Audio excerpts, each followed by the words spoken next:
And we're live, and I've been kind of gone for a little while there, but I've been meaning to connect with my guest here today. He reached out to me and wanted to have a kind of a friendly discussion, which is what I like to have. And why don't you introduce yourself? Oh, hey guys. My name is Nathaniel.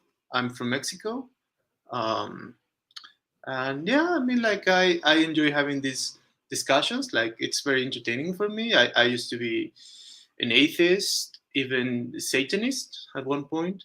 And now I'm like a theist. And I don't know, I like exploring these ideas and a bit of a challenge in that way. So, yeah. Okay. Would you mind going through how you kind of uh, what your concept and maybe philosophy in Satanism was, and maybe what brought you out of that? Yeah. I was raised a theist in a very unorthodox way, like a new age kind of way. Um, but at one point, I remember reading the Myth of Sisyphus, like Camus. Like I was like 16 years old or something like that, and it had a great impact on me. And I started questioning the ideas that I took for granted. So that what led me to a journey of deconstruction of my ideas, and that eventually led me to a very skeptic position that um, I was unable to find like a solid ground of what I could believe in and affirm if I am looking for truth. Um, and I've always have like um, an aesthetic taste for the Gothic, right? So, Yeah. I think given that my ideas were already like New Age kind of like beliefs in spirit and reincarnation and stuff like that, even though I deconstructed a theist view, like I still had like an aesthetic and inclination for that. So I I also read like much of literature, especially French literature on symbolism, decadence, and stuff like that. Especially in the 19th century, which was So, taken like sorry. oh yes, but just so when you said you couldn't find kind of a solid ground for your beliefs, are you talking about like the New Age type beliefs? No, in general, I think that skepticism. There are very few things that can stand a radical skepticism. Like if Mm. you begin to question and have a closer examination of things, you see cracks, and then when you go beyond the cracks, you see something like there's a foundation behind the crack, and then you examine that foundation, and you can find cracks, and so on. So And you kind of can do questioning everything. yes, Okay. yes. Yeah. So it's like a method, right? Like Yeah. a skeptical method, but uh, it doesn't allow you to construct things. It only allows you um, to demolish in a kind of way, right? To question things, right? So you can question pretty much everything, right? Um, Yeah, like that's my impression of the kind of the French deconstructionists, you know. yeah, and well, I think I'm not quite knowledgeable about the French deconstructionists. Like I've read some about it, but I think the method that I took was, like skepticism, like a Mm. radical skepticism, and which I think does have a play in that view of questioning the roots of a thing to question it in a way that it allows you to know. For example, as far as I know, it allows you to know like power structure, right? Power plays, and then um, but my interest was more like in literature, right? Like more aesthetic first. Mhm. There was this myth of that based on Milton's Paradise Lost, this new view of looking at Satan, you know, um, and I enjoyed it. It had a huge impact on people, especially in romanticism, which later turned into a dark kind of romanticism, um, which turned into decadentism and symbolism, and I really enjoy that that aesthetics, right? Mm. Um, so that's kind of the route I took. Um, but then I started questioning, like, well, like all of this was done in a search for truth, but the search for truth is already an ideal, right?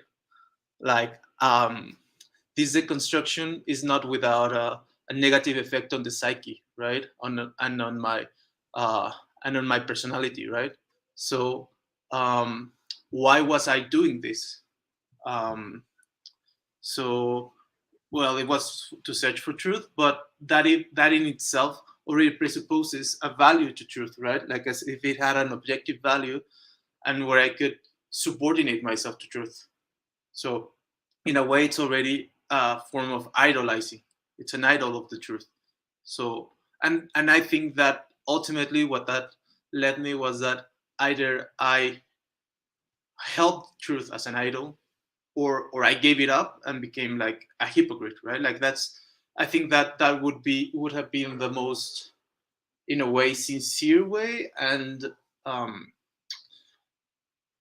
it would have allowed me to play both sides of the coin, if you will, to be honest in some times and dishonest in others, to be moral in some and immoral in others, and to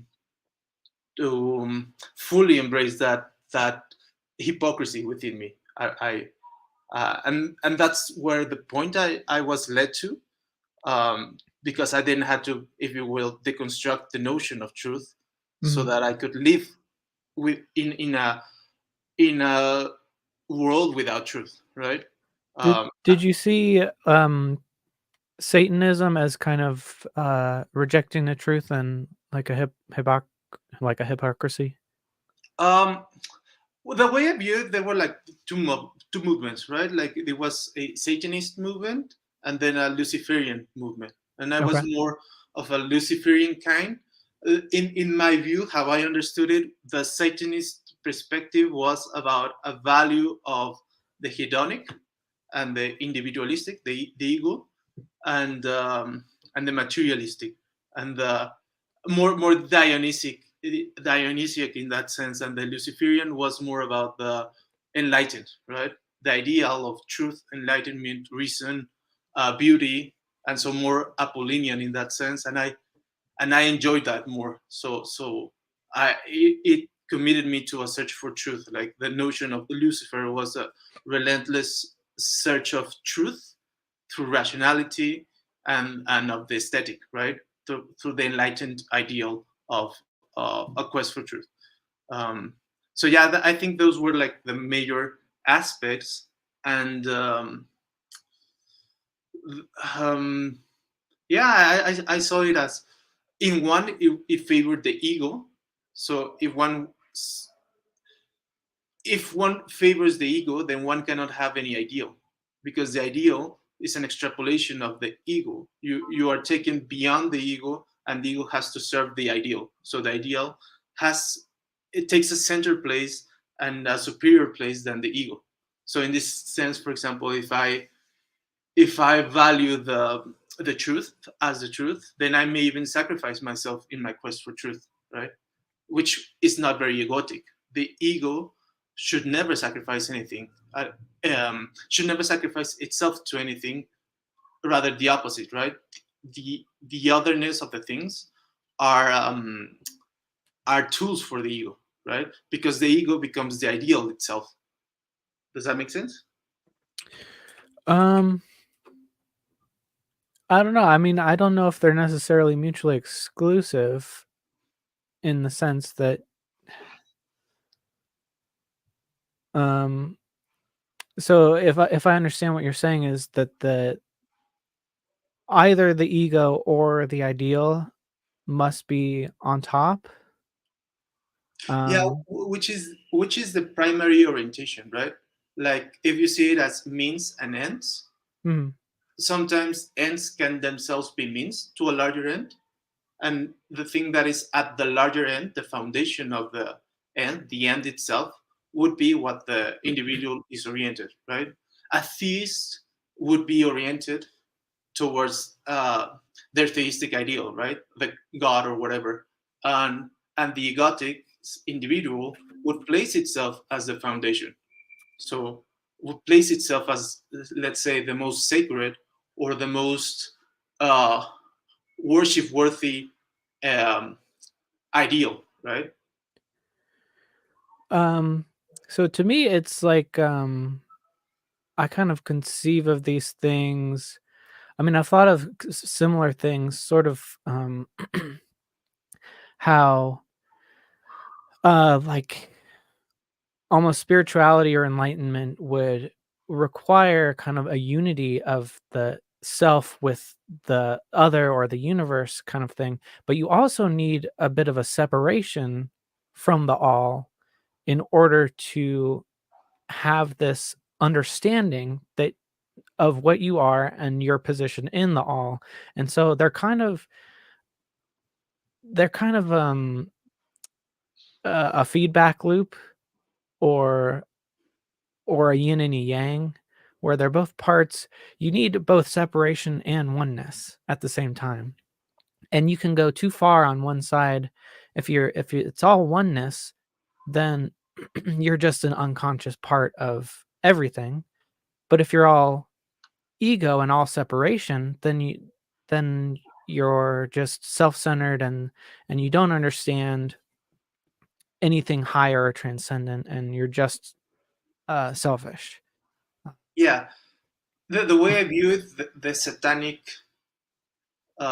perspective is that of the egotic. Like in Mhm, that spectrum, it places all on the egotic self, right?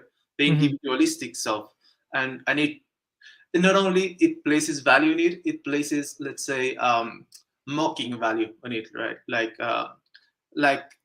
in the theistic perspective, there's this notion of let's say altruism or sacrifice for others and stuff like that. And the satanic self, that's seen as foolish, right? It's mhm. foolish, and the end is the ego per se. And And and on the sorry. sorry, I don't mean to interrupt, but kind of to tie it back like this, the I've always thought, in terms of self-sacrifice, like I think that is a good ideal, but if you're sacrificing yourself for others, ultimately you're doing it so that they can have some they can fulfill some selfish things for themselves. And so if you self-sacrifice, what you're doing is allowing others to not have to sacrifice themselves. So I think, again, it's like both are important. You need a balance between um the connectiveness of everything, and also the fact that we are separate beings, that we do have our own identity. And that is, and both are valuable, I think. Okay, where I would think I would challenge or question that perspective maybe is when you say they are both valuable, do you mean like in an objective sense? Yeah. Yeah, The so way. so if you don't know, I take a position of objective morality, Okay. and I would say objective value as well, Okay. even though I am an atheist, which is I guess it's not uncommon, but I think there's more moral relativism on the atheism side. Yeah, I think that on the, I don't know, academic side, there's the notion of atheism and moral realism. Like it's more common in that sense. Mm, But on the larger population, I think usually atheism does lead to anti-realism, and I think it should. Like my position is very radical in that sense that atheism, I think, is nihilistic and needs to understand itself as nihilistic, and a non-nihilistic atheism is just another form of theism. Um, okay.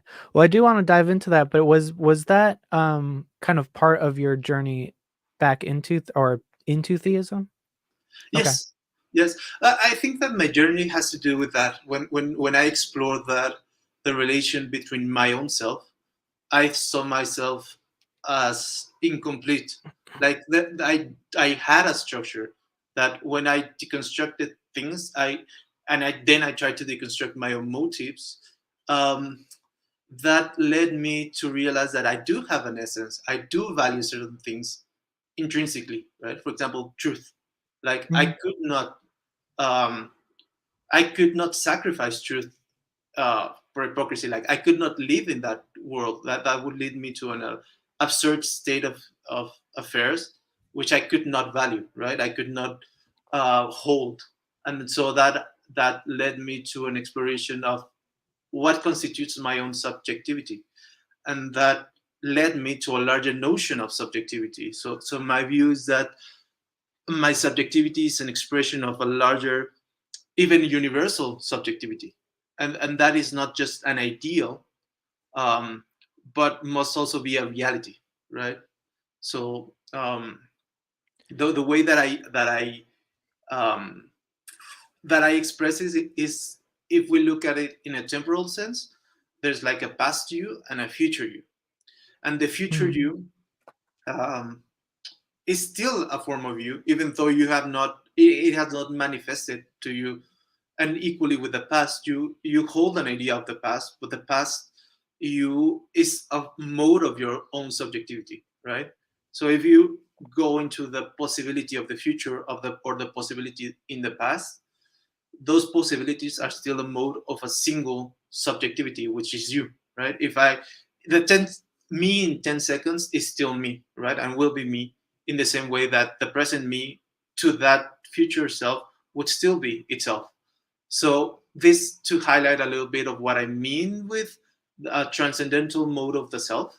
Like I'm never fully me in my own present self, because this present self is always a mode of itself, right? Like a possibility of itself that it's manifested, but there are other ways of myself that can be manifested beyond me right now. Does that make sense? So are you saying kind of like what unifies the self is like a continuity of subjectivity? Yes, Okay. yes. And if I view that, if I, let's say, project that larger or transcendental subjectivity, like it must um, it must include all modes of subjectivity. Like it's no longer my own subjectivity. It's subjectivity itself. And if I extrapolate that onto the modes of the subjectivity, or the categories of subjectivity, like logic, reason, or even experience itself, it must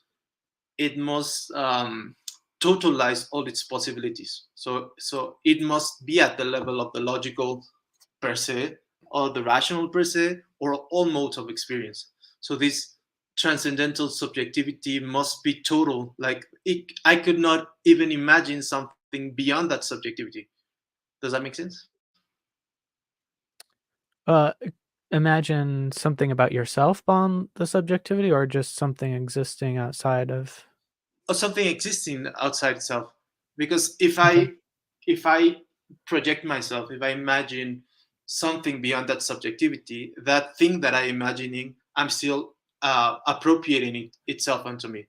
Like it's still a mode of my imagination. It's still an exploration of my own faculties, like imagination or logic, or even experience. If I experience something uh, in the future that I'm not experiencing right now, I'm appropriating something that is already within my possibilities to appropriate, right? It's still an expression of my subjectivity. Um, so you're not saying that things don't exist outside of your mind, right? Um, I'm a bit of a transcendental idealist in this, like Okay. similar to how Kant is. Um, I don't think the notion even makes sense for something to exist outside of the mind, over my mind, because if I if you give me an idea of it, you're when you study that, when you tell me that, you're positing an idea, right? Already of what could exist outside. You're giving me the idea of a possibility of something ideal, which is something you can understand. Like I don't know, like for example, if you say what matter is outside it's beyond the subject, right? If you're like a realist in that sense.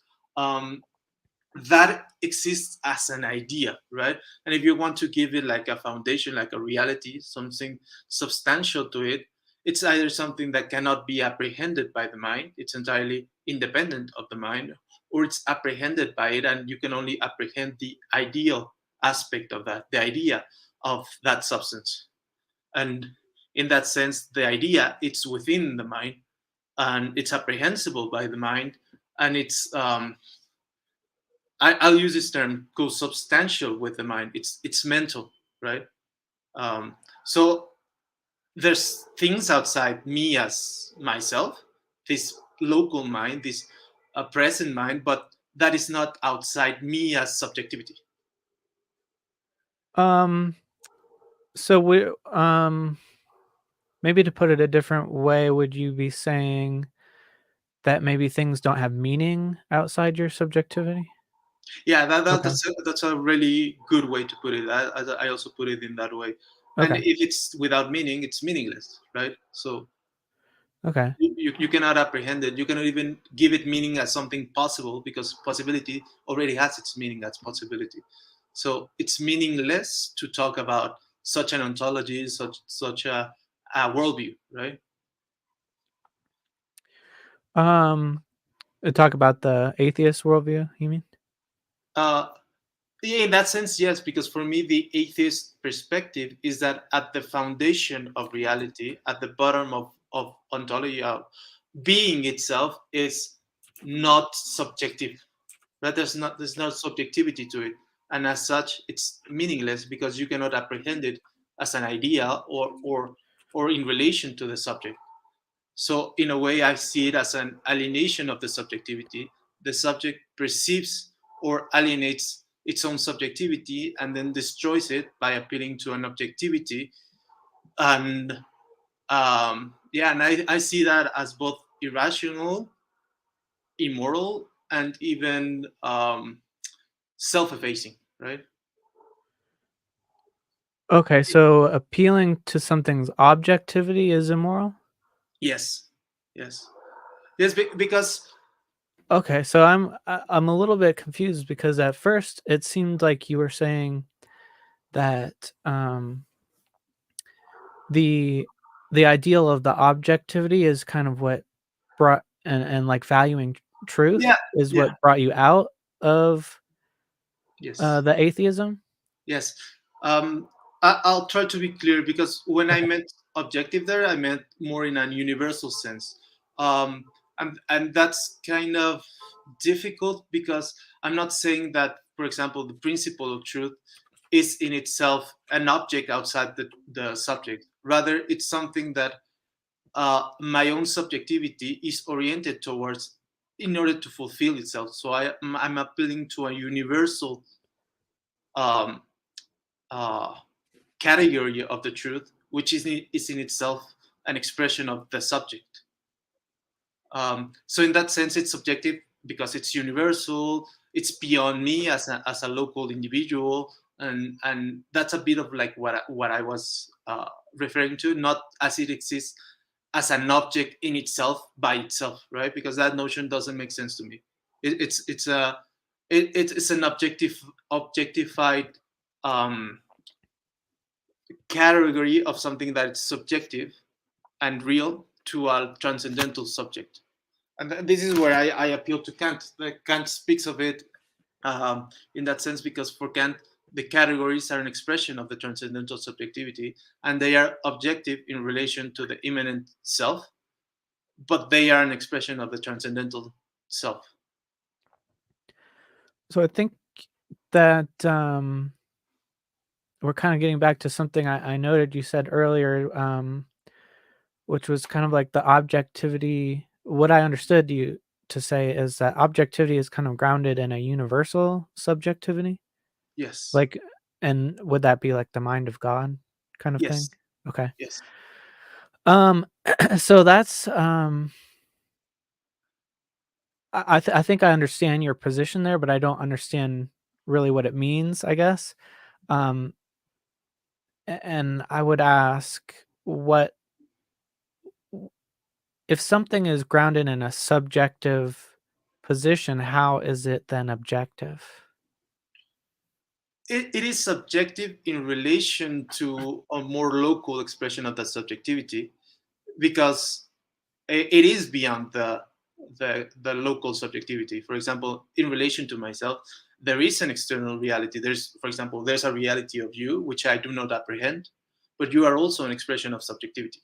Um, and there are objective things like logic, but logic is in itself a category of the mind. Rationality is a category of the mind. So all the objectives which are apprehended by reason are themselves an expression of rationality, and rationality itself is an expression of the mind. It's a way of being of the mind, for the mind to organize and categorize things. And in a similar sense, like values are a way for the mind to hierarchize things in a compromised way, in a way that it's also emotional. It's not just a rational categorization of this before that. It also involves the subject, right? In a sense.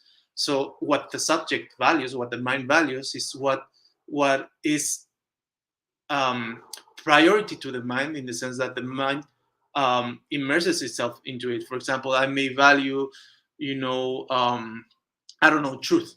That's because me as a mind have an emotional attachment to the mind, to the sorry, to the truth, or to beauty, or to eating chocolate, or whatever it is that I value. That value is in itself an expression of how my mind is, right? Mhm. So if we, But I think that, it would exist regardless of whether you value it or not, right? yes, that whether Mhm. it would exist.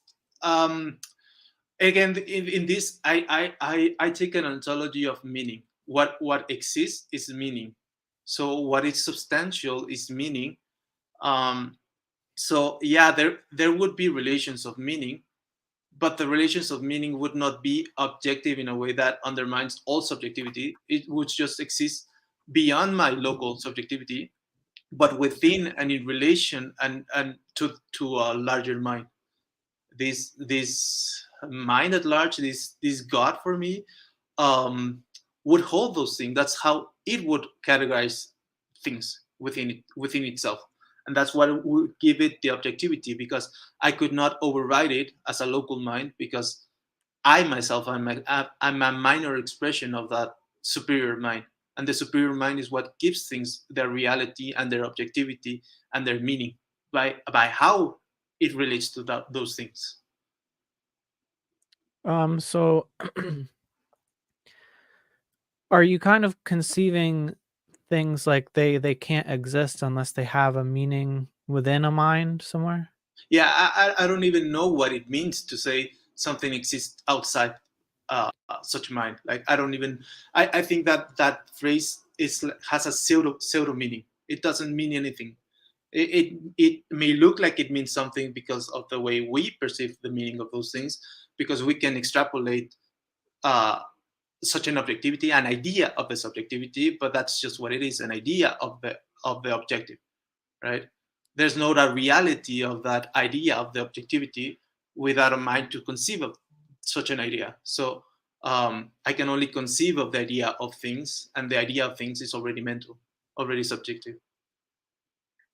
Okay, so you just can't conceive of just a maybe a tree falling in the woods, no one's around, but that would still need like the mind of a god in order to manifest? Yeah, but what do you mean? Because when you already say like a tree, you're already making a distinction, an idea of something within a relation of another thing, like falling, and then Mhm. in the woods, and then within a particular space and time. So you already, Yeah. that phrase is already immersed in a net of meaning and ideas. Uh, Well, that would be just us translating things that we see into communication, like what you were saying about logic. Excuse me. I'm a little coffee today. Um, but so like math or logic kind of are human languages, but I think they describe things that exist outside of that language, right? yes, yes, but for me, they would. describe concepts, they will describe ideas. What exists, what is expressed within the language are the ideas. The concepts are a representation of the ideas. There's an Mm. idea, which is the objective meaning, if you will, of the things, which is we apprehend in a representation in our minds, and then we can speak about that. What exists, let's say, objectively, would be the ideas themselves. Those are the things that have meaning, and how the meaning relates to itself is the operativity of reality, and how we perceive that and how we relate to that. Yeah, that's more of a private or even social or constructed self. In that way, that's why I'm a transcendental idealist. Like, it's not a full idealist in the sense that it's all related to how I relate to things.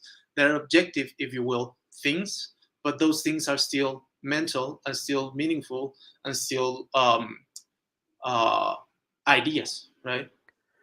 Okay. So I think um, it kind of seems to me like you're saying that the concept and the thing are the same thing. I would say that the thing and the idea are themselves, and the concept is then how we represent, how we try to Mm. appropriate the idea.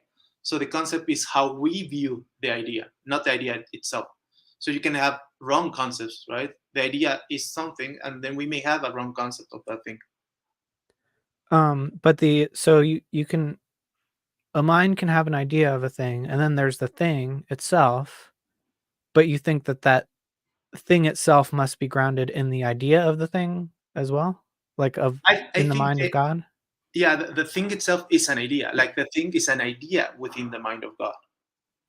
Um, and then how we relate, how we make those ideas, if you will, those are like more local, more not as fundamental. So there are fundamental ideas because they are the ideas in the mind of God, and then we ourselves are an idea within the mind of God, and we as ideas within the mind of God can create our own ideas and hold those ideas socially or privately.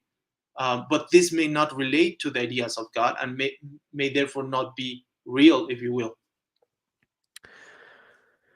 Alright, so to me, it's kind of seems like, you're saying that the map is the place itself, or that there is a map of the place, but the actual place is a map in God's mind? Um, no, because when you say map, it already has the idea of representation. I don't think the ideas of God are a representation of anything. They are the things themselves. So they're not a representation of themselves. We represent those things. So we do create the map of things, but in the map, in the mind of God, they are just the things themselves and the way God does relate to those things in a creative sense. So I guess I'm wondering how you kind of got to this conclusion that a thing needs to exist within a mind, or I don't know whether it needs just any mind or if it needs like a universal mind. But how did you come to that conclusion?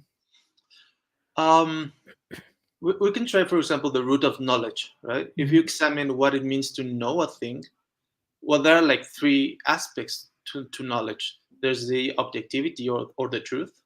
There's the knower, which is the subject, and there's the bridge between one and the other, right? So um, when we make a model in our minds, that model is 100% mental, right, in its substance. Like, but if we say, well, this model corresponds, even if in an analogical sense, to reality, it must mean also that reality itself has a substantial mental reality. Otherwise, there would not be a way to contact those things, to relate, to correspond those things. So if I can make a model which is truthful about reality, it must mean that reality in itself, as an inherent feature of itself, has a way to be represented accurately in my mind, right? So the link between those things must be mental. Otherwise, I just don't have knowledge. I don't have the possibility of knowledge. Because I do have knowledge, I can correspond to things in my mind with reality, and so there's a correspondence in the ideal between mind and reality. And that correspondence, insofar as it's knowledge, it's it's truthful, or even in an analogical sense. Um, hmm. I guess I'm just wondering why can't something just exist on its own and not be a concept first in order to become a concept? Like, are you saying that in order to become a concept, it first has to be a concept?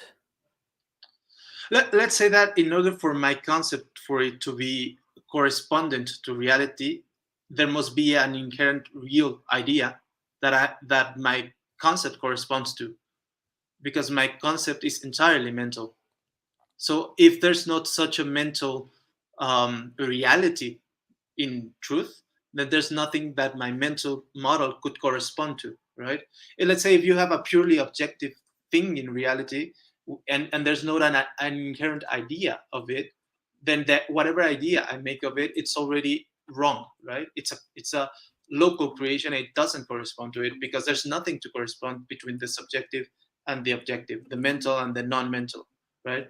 So if there's a knowledge, there must be a correspondence between the mental and the mental to correspond to. All right. But couldn't there be to me that kind of assumes that the human's mental concept of a thing would need to be 100% accurate. No, it doesn't. I don't think Okay. so. Because that's why I said the word analogous, because it could be an analogy, it could be a representation, but there must be something that corresponds. For example, if I take a picture, I can look at the picture and say, oh, it corresponds to reality, even if it's not identical to reality, because one is a representation and the other isn't. But the representation is a representation of ideas. I can see the shapes, I can see the colors and stuff like that, and that's a representation. And for me, that possibility of knowing by analogy only arises because there's that abstractions, right?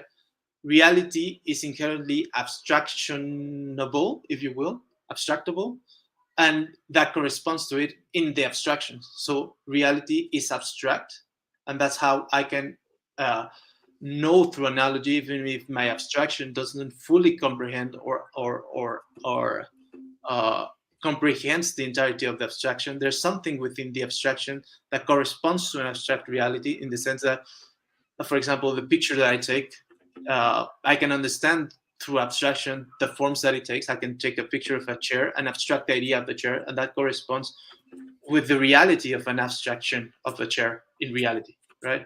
Because if they don't, then not even that analogical or abstract relation would exist. Um, so I guess so if you have this concept of the chair because you've seen its geometry, the light bounces off of it. Um, and you have this experience that it's rigid, it can hold things on top of it. I guess I'm wondering why it needs to exist as a mental concept in God for a human to be able to translate that geometry into a concept in their mind. I'm not sure I understand the question. I would ask, if there's no correspondence between my mental abstractions and reality, then how could I have knowledge? Or maybe Well, you, sorry. yeah, I think there is correspondence, but I don't think it needs to translate directly from mental to mental. I think you can get um, just basic physical facts and translate it into mental. How do you do that? How do the physical corresponds to my um, model? What is the relation between the physical, which it would be no mental in this sense, and the mental, my mind? So I guess just visually, photons will stimulate the physical atoms in your eye, and that will stimulate nerves in your brain. And so it doesn't seem like there is any mental substance transferring from the chair to your mind. It's just the photons creating a physical reaction, which creates another physical reaction. And the neurons in your brain have a certain pattern that corresponds to that. So so you But can what do you mean? translate the light pattern to a neuron pattern, and then it goes from physical to mental. Yeah, but then there's a correspondence between the patterns, and the pattern is already a mental construct. What pattern means is it's mental. That's the point. There's already an abstract thing, which is the abstract pattern, which corresponds between the concrete reality and then my representation between the mind, right? And the mind doesn't work in that way directly, right? Like it works in concepts, in abstractions. So when you see that and you understand that as a chair, um, or you relate to it in a way, like because what I think you're telling me is, well, there's this real pattern which already Mhm. presupposes like an idea or whatever it is, because I'm not sure what would be the pattern in reality. That then it has waves, and those waves crash to my eyes, and then they get translated into something like a mental image. And then you're saying that mental image corresponds with a physical pattern, but the physical pattern is concrete, while what is in within my mind is not concrete in that sense, and it's not identical to it, Mhm. because that's already you're already presenting a relation of analogy, right, Mhm. between the pattern in my mind and the pattern in reality, but what which is not identical, right? Right. So so if it's not identical, then what is corresponding to it? It must be an abstraction. Like what corresponds between this real pattern and the represented pattern must be that which is representational to the mind, which is the idea.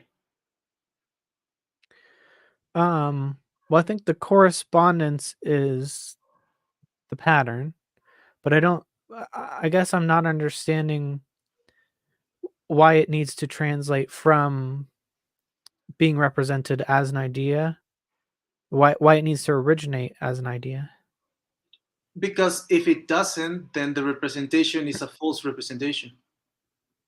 It's just mistaken. Um, yeah, I think our conception of reality, like, have you heard the phrase "all models are wrong"?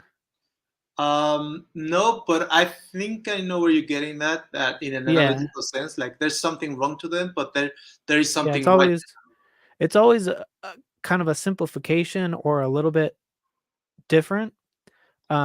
Because if the concept in your mind of a chair was exactly the same as a chair, you would just have a chair in Yes. your mind, like a chair inside of your skull or something like that.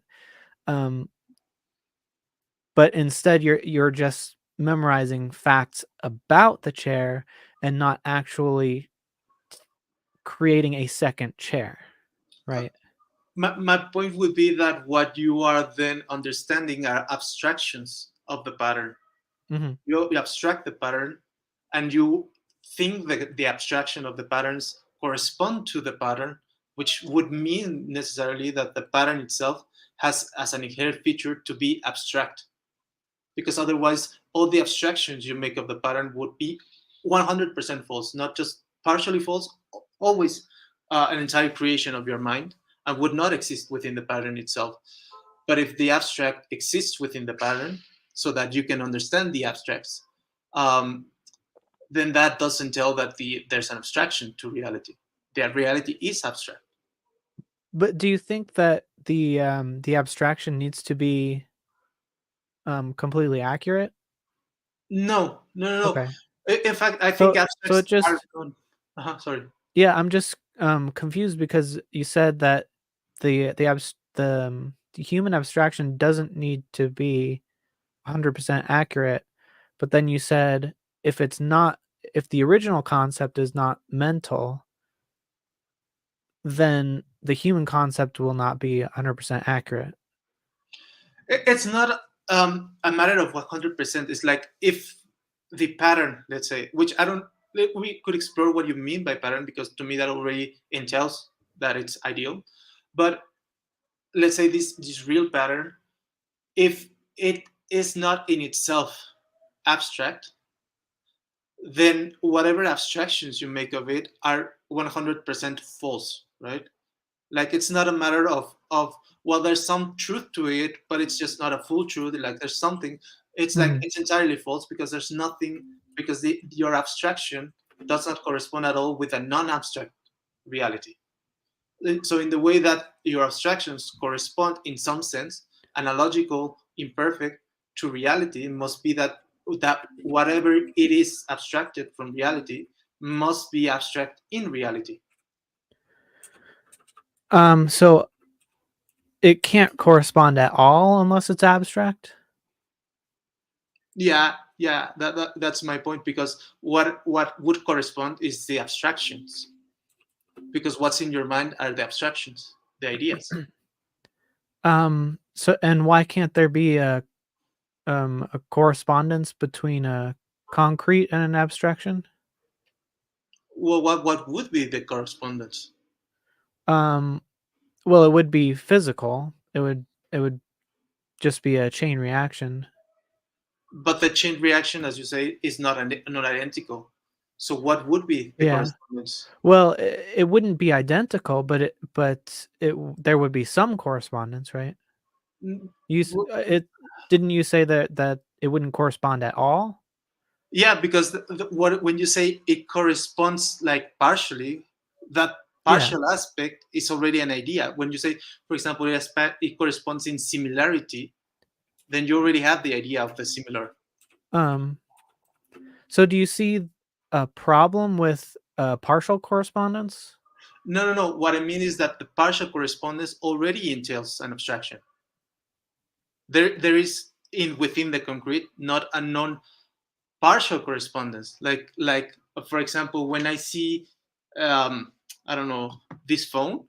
Mhm. Let's say the real patterns are the particular configuration of atoms, and in my mind, there's not a particular configuration of atoms. What it's in my mind is a correspondence of abstractions. So when you say, well, there's a partial correspondence between the patterns, like what precisely do you mean by that? And what do you even mean by patterns? Because for me, already a pattern is already an idea. It's already a construct. Okay. I think there's a couple of good points in there. So I guess we could take the phone analogy and say there's a code that represents the which pixels will light up and that will create a certain image. And it doesn't really matter what image that is. It could even be nonsense, Yeah. but the code corresponds with the pixels, even though they are not exactly the same. The code itself doesn't even need to be. You can look at it on a screen, but that even itself, the code on the screen that a coder sees is not the actual physical code in the computer itself. Um, so we could even simplify that. We don't even need to have it create an image. I guess it does create an image if you're looking at it on a screen, but um, anyway, the code creates a certain pattern of pixels, but the pattern in the code is uh, physical switches in metal in the circuit board, whereas the pattern on the screen is um, I don't know how Yeah. a pixel works, but it's photons coming out Yes. of that. Yeah. So they are patterns that are different patterns, but they do correspond. So there is partial correspondence. Yeah, but there's an abstract correspondence, and I'm a developer, so I do know something about that. That is Mm, precisely the thing. It's an abstract correspondence. When I write code, which is code in English, that English then is translated into machine, which then is translated into these binary instructions, which relate to how electricity passes. Right? That's why it's binary. Like it passes it or it doesn't passes. So in the circuit. And then that could be represented in another way, but that representation is an abstract representation. Like when I play, I don't know, League of Legends, in my mind, I represent all this play. In reality, as you say, there's only an let's say electricity passing into the circuit board. So um, that is to me abstract. Like it's entirely abstract. like the patterns within the circuit board are not the patterns that I'm seeing, or that or the play that I'm playing, the game that I'm playing.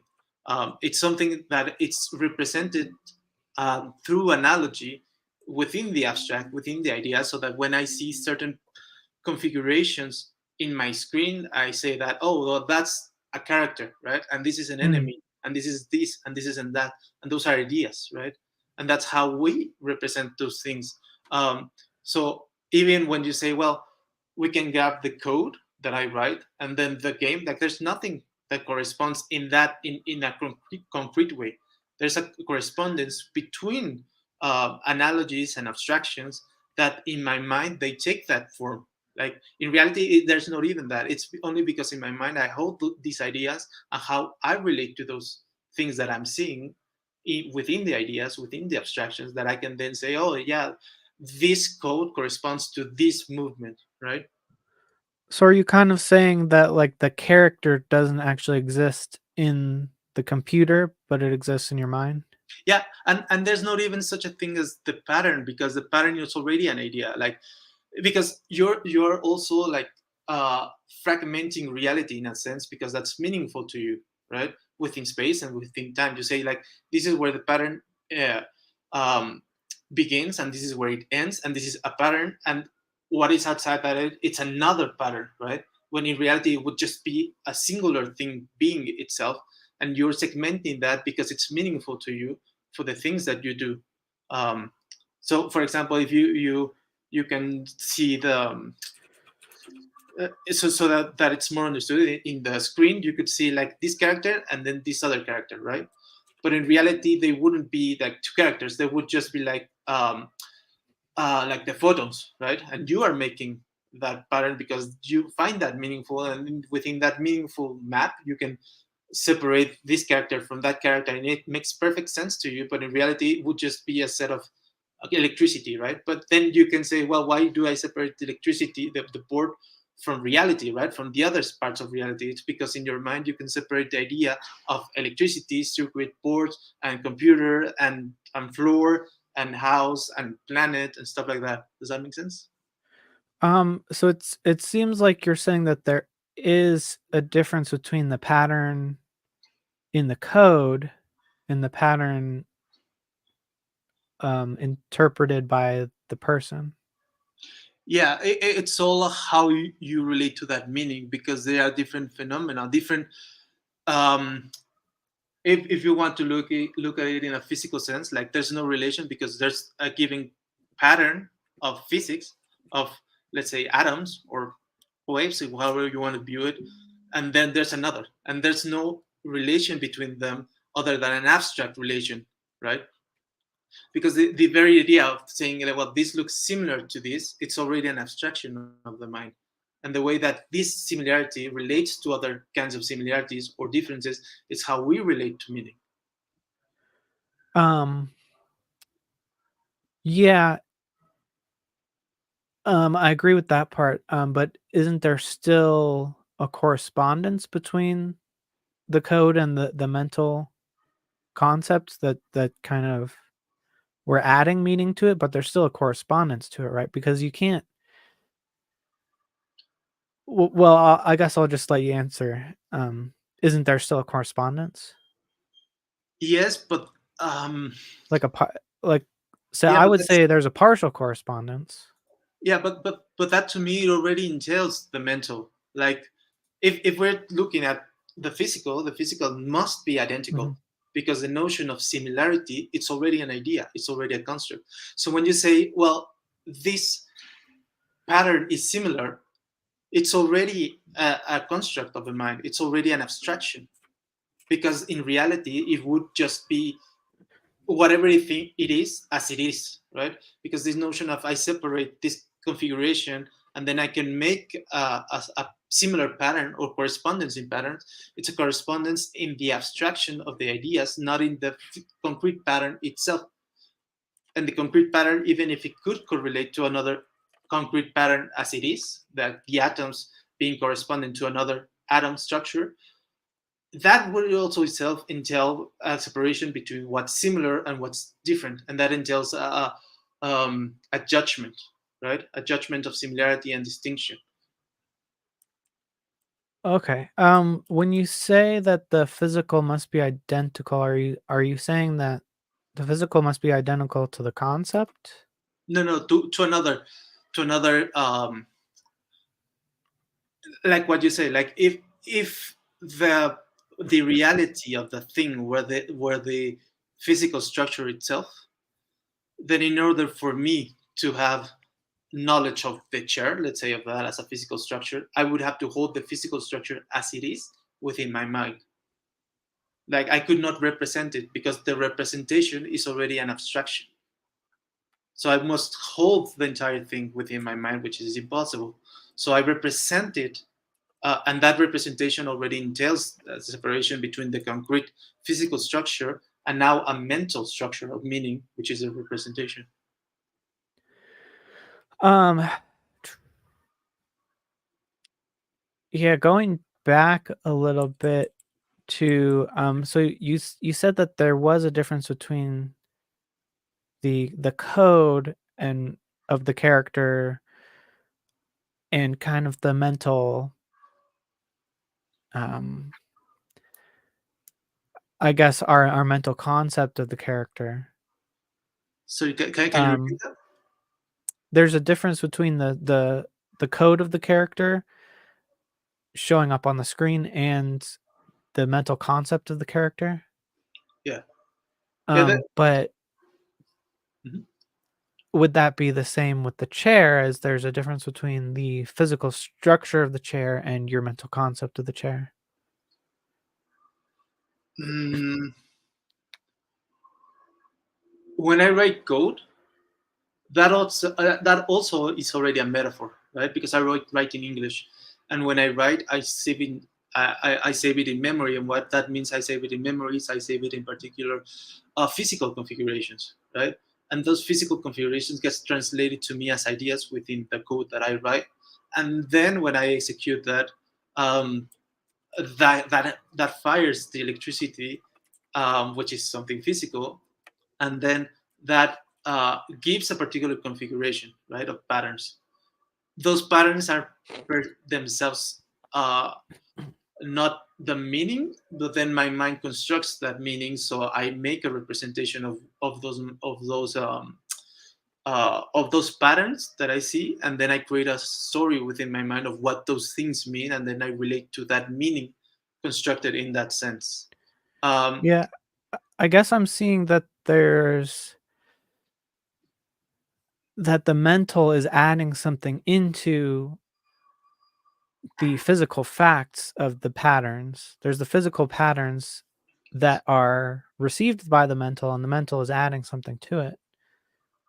So I'm seeing them as separate things. I'm still not getting where the mental is required for the physical facts to exist. because mm, okay, we can see it in both ways. If you separate the mental in a dualistic sense, the mental from the physical, then what exactly is the physical, right? Because the physical is already an idea. Whatever it is you want to tell me about the physical, you're telling me an idea of it, or a relation of ideas. You're giving me meaning, narrative, rational constructs of ideas. But Well, it was sorry, yeah. I mean, so it's kind of like confusing the map with the place because um we can only communicate through ideas, but does that mean that the the idea that we're communicating is the same? Like I can only show you a map of China, but does that mean that China itself is a map? No, it means that China can be abstracted into a mind and that be corresponded to the mind because Mhm. China is an abstraction already, and the notions that you understand China are abstractionable and they can be therefore represented accurately because there's a relation between the representation, which is mental, and the represented. And the relation between the represented and the representation must correspond, and the only way that they can correspond is given that they're represented. the representation is entirely mental. There's nothing non-mental to it. It's entirely abstract, entirely ideal, entirely mental. It could only correspond with reality, in reality, if there's something mental, representational, abstract in reality. Otherwise, it just couldn't correspond at all. There's no contact between those. Yeah, I mean, this is the central thing, I guess, that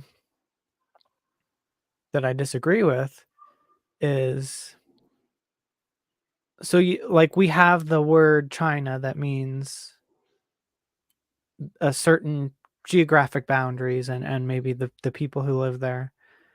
But if you keep breaking down, like, well, what do you mean by the borders of China, et cetera, then it just comes down to physical facts that we can name. It's this mountain range, this river. But what And those are so physical. what needs to be, obviously we ourselves can only talk about these things through concepts. But the physical pattern,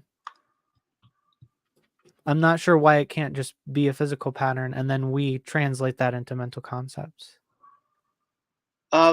I think that this view I think it's strictly irrational. Like, in order for there to be a correspondence, there must be the same substance between those elements that correspond, right? There must be like a contact of a sameness. There must be a sameness in the correspondence, which would have to be a correspondence in the substance. Sorry, give me a second. Uh, Sorry, my cats got into a fight. That's okay. So there must be like a sameness in the substance, even though the essences, if you will, are different, right? Otherwise, you just couldn't have correspondence. Like, the notion of correspondence just means that it means a sameness in the essence, and that's how you have the commonality of the correspondence. So, if from a strictly rational sense, I can later go into your specific example, but in a strictly rational sense, that something corresponds must mean that something is of the same substance as the other thing. Um, Given that this thing is 100% mental, it must necessarily and unavoidably mean that the substance that corresponds to it must also be mental. Um, in the Okay. specific example, I also have notion, like, when you say, well, it corresponds to a pattern, like, what do you mean by the pattern? Because to me, pattern is already a construct of separation, and it's a construct, right? When you see, oh, well, there's this mountain, right? There's already the notion of the mental, which you say, well, it's a pattern of things, but that the things themselves already are ideas, so we could not understand even what that entails outside the ideal, right? Not of the language. I'm not speaking of the language. I'm speaking of the concepts, right? So if you devoid the concepts within your language, then you're just not saying something meaningful within the language. There's nothing that corresponds to it. But if you say, well, the concept corresponds to a reality, to a non-conceptual reality, that's precisely what I mean. How could it correspond, the mental with the non-mental? And if you say, well, the patterns, well, that's already a concept, right? So I think this is like where the impasse goes between, I don't think that what you're asking or saying is meaningful in a conceptual sense. And I don't mean this at all in a root sense or anything like that. It's just, uh, I get what you want to say, but to me, when you analyze it, it doesn't mean anything if you devoid it of the things that could give it that meaning. Um, so and you can look at it and relate to it in a casual sense, but that's already because to me you're already importing the concepts into things, and you can say, well, there's a difference between the map and the territory, right? There's a difference between the real China, the physical relation of China, within a set of or a category or a group that it's China, and then the representation of China, right? But that already, for me, just a whole set of ideas and relations of meaning so that you can create that distinction and say, well, okay, I can in my everyday sense relate to those things in such a way, but that's to me that's because you're already doing these relationships of meaning, of representation, of abstraction, and that's what you're relating to.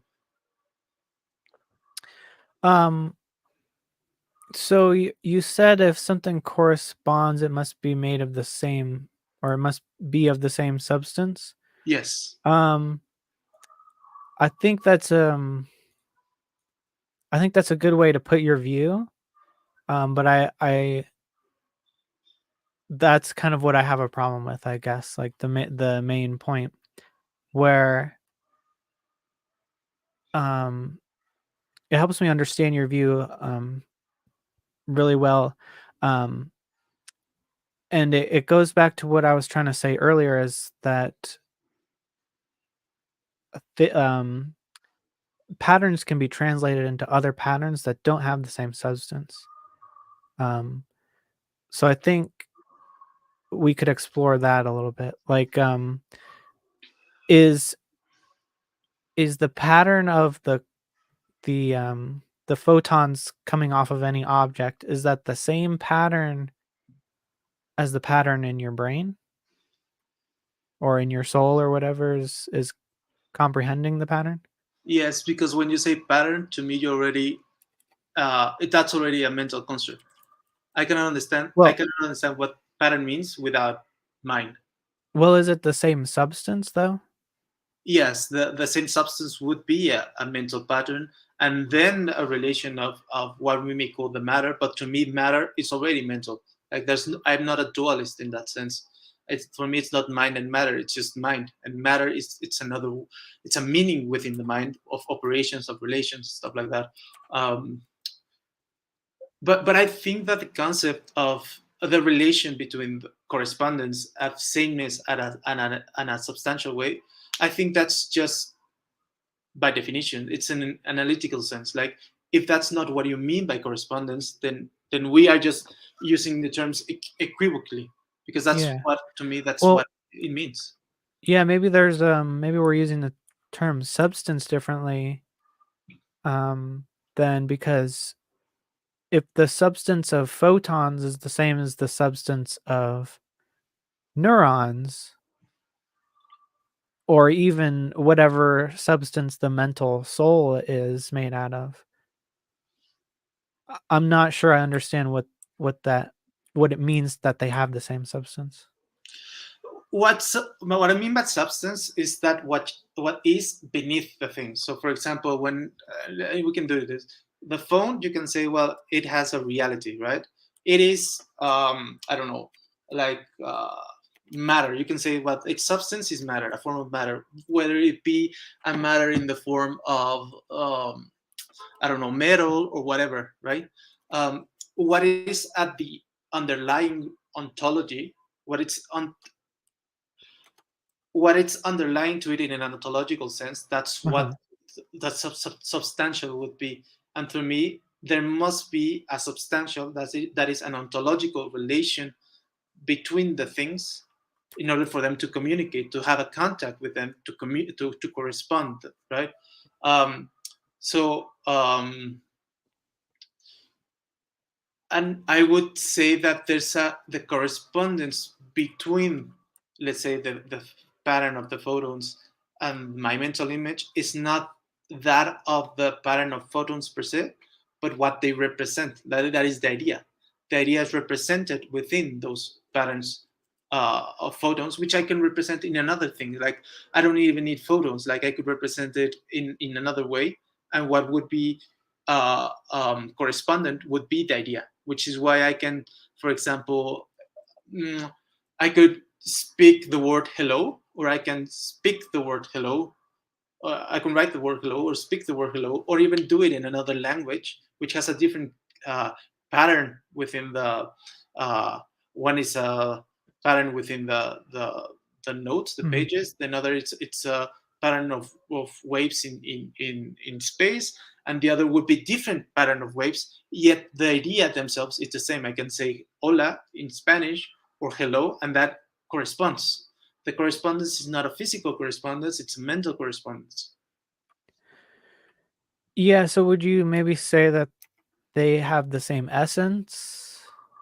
Yeah, I would Okay. kind of say, but in the notion that the essence of what I'm trying to convey, the idea, is that hello, right? Whatever that entails, right? Mhm. But I think that in the notion of in my abstract uh, model of what it means to correspond would not be on the essences, because the essences could be distinct, but what underlies those essences must be the same, right?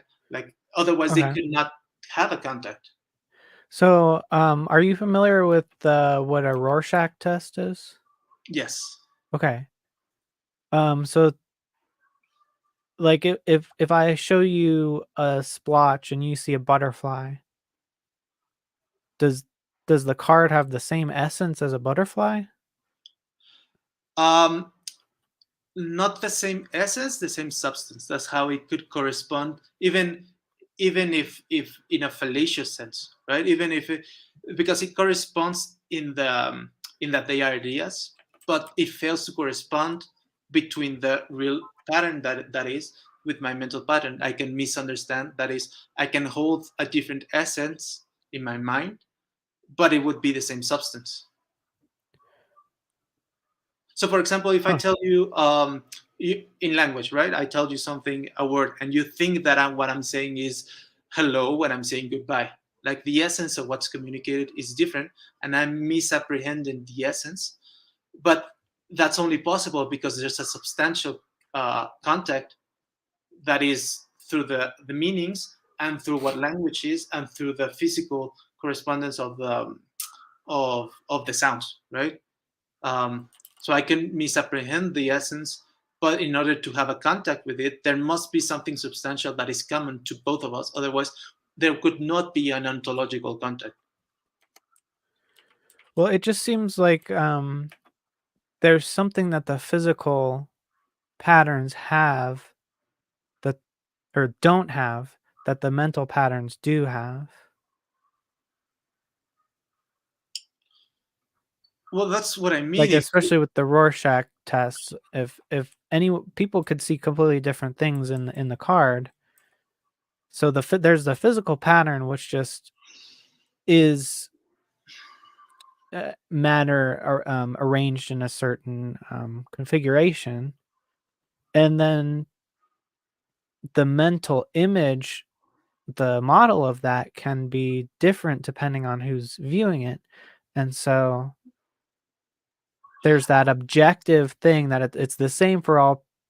Everyone perceives the same shape, but the subjective perceives different meanings of that shape. Okay, yeah, let's go in that. Yeah. Let's ignore the interpretation aspect. Let's go into the shape aspect. What is shape? Is that not an idea?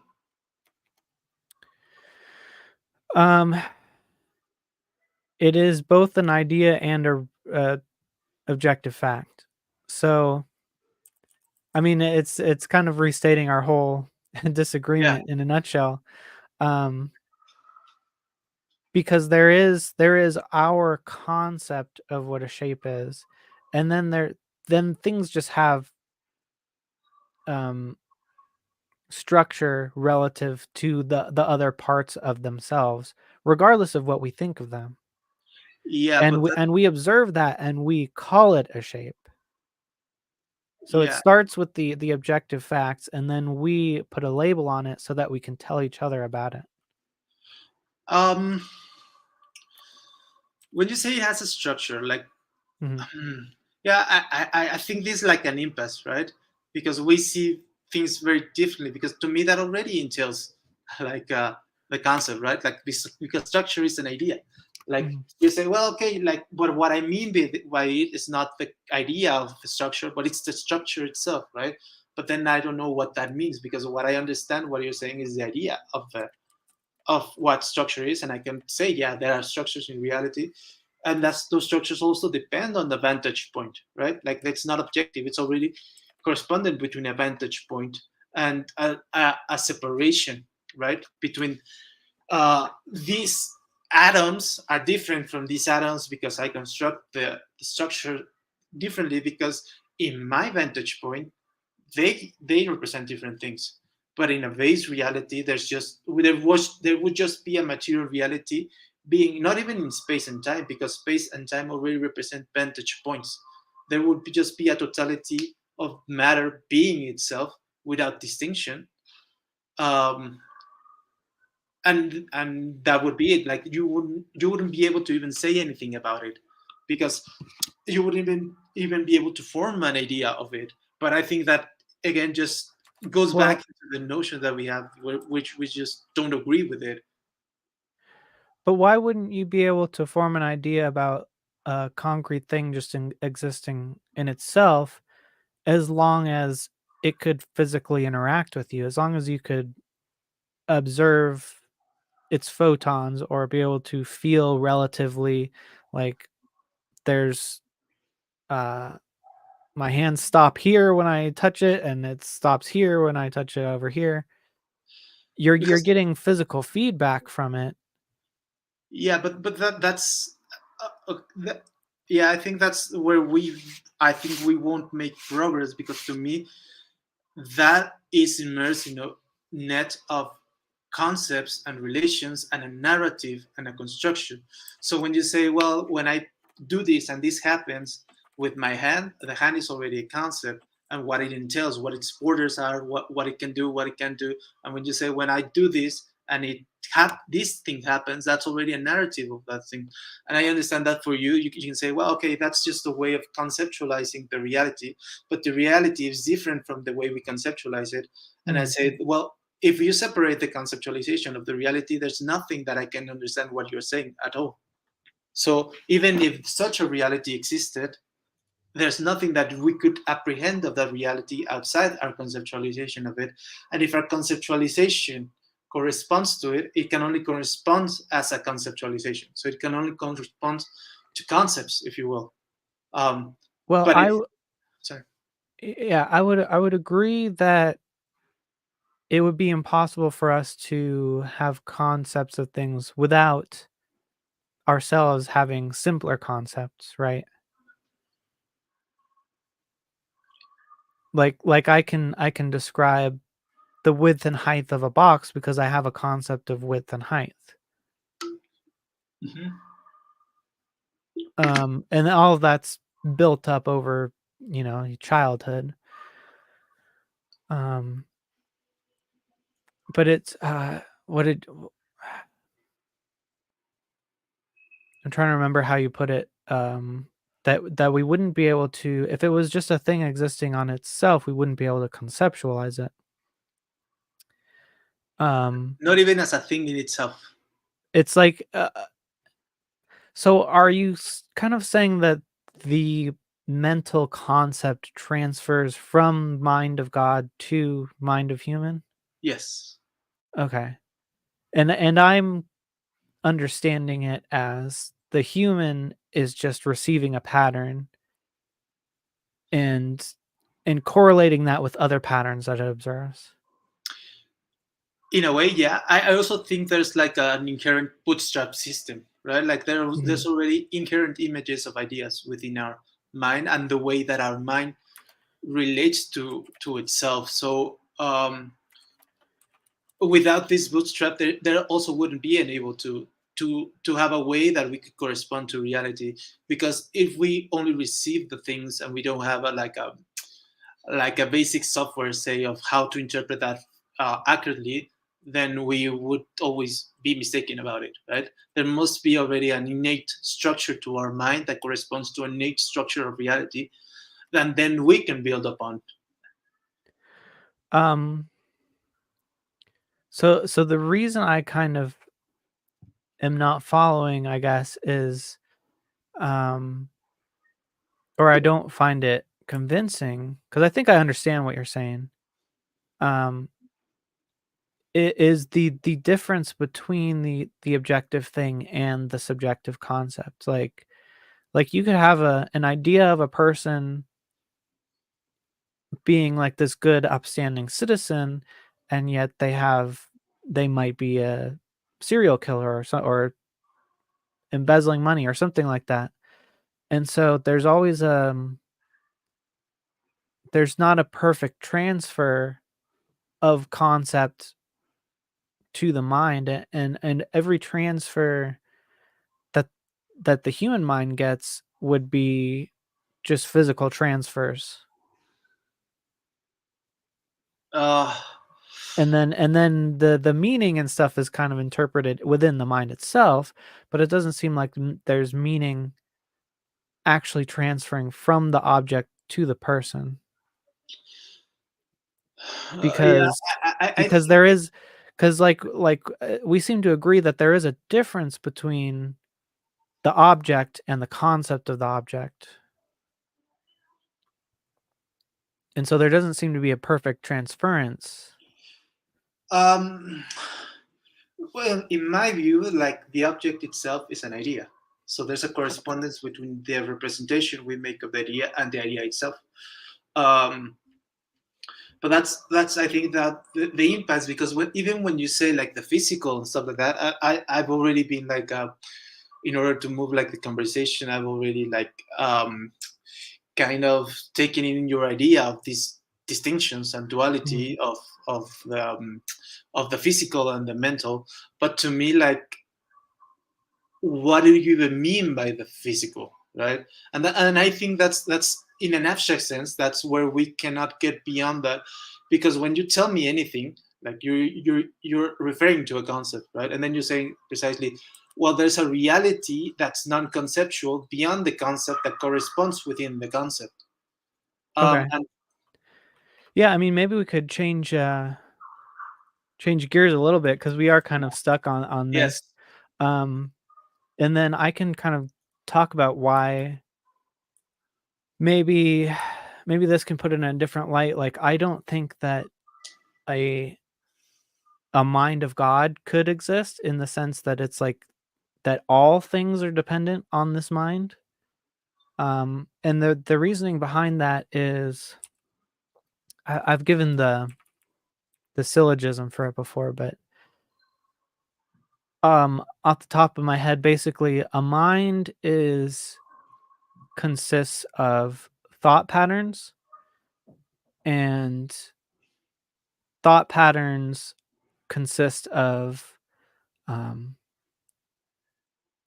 rules. So basically, minds are already governed by smaller, simpler parts and rules, and so minds exist as a result of independent facts. okay. And so something must be objectively true to enable a mind to even exist. um And so that's kind of where I'm yeah. like what confuses me is like if everything is the result of God's mind, what is enabling God's mind to work?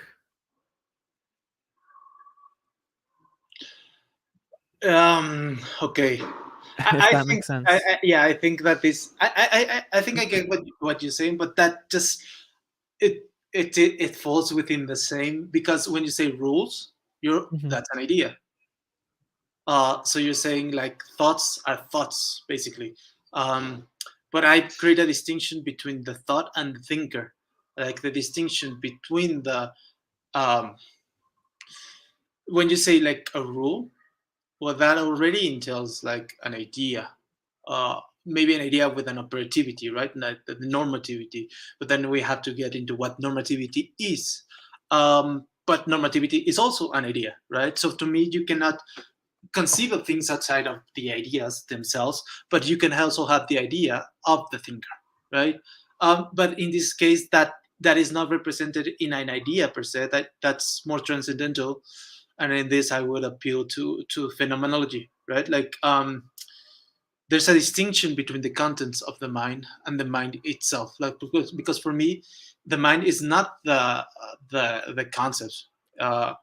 Like there are some concepts within the mind, but the mind is larger than the concepts, and in this there is indeed some leeway because the mind itself, like there's mystery at what that precisely entails, because what my subjectivity entails is not clear to me within my own subjectivity. But I can make a distinction between my subjectivity not as a construct within my own subjectivity, but as a lived reality of my own subjectivity.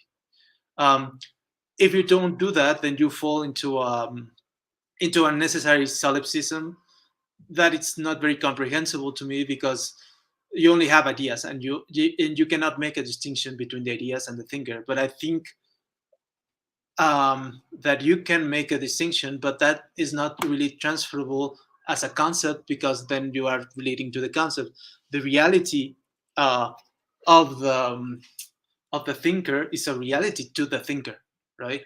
And then you can abstract that into a thought, or a thought about the thinker, but beneath that is just the core reality of the thinker to itself.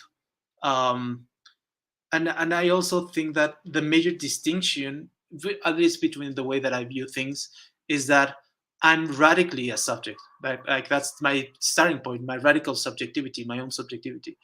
And so what I do to understand reality and to make concept models or whatever is to project my subjectivity onto the reality. And then I find that some things stick within reality. That's what you may call the objective, right? That which sticks. Uh, um, but that to me entails that my subjectivity, there's a relation between my projected subjectivity and reality.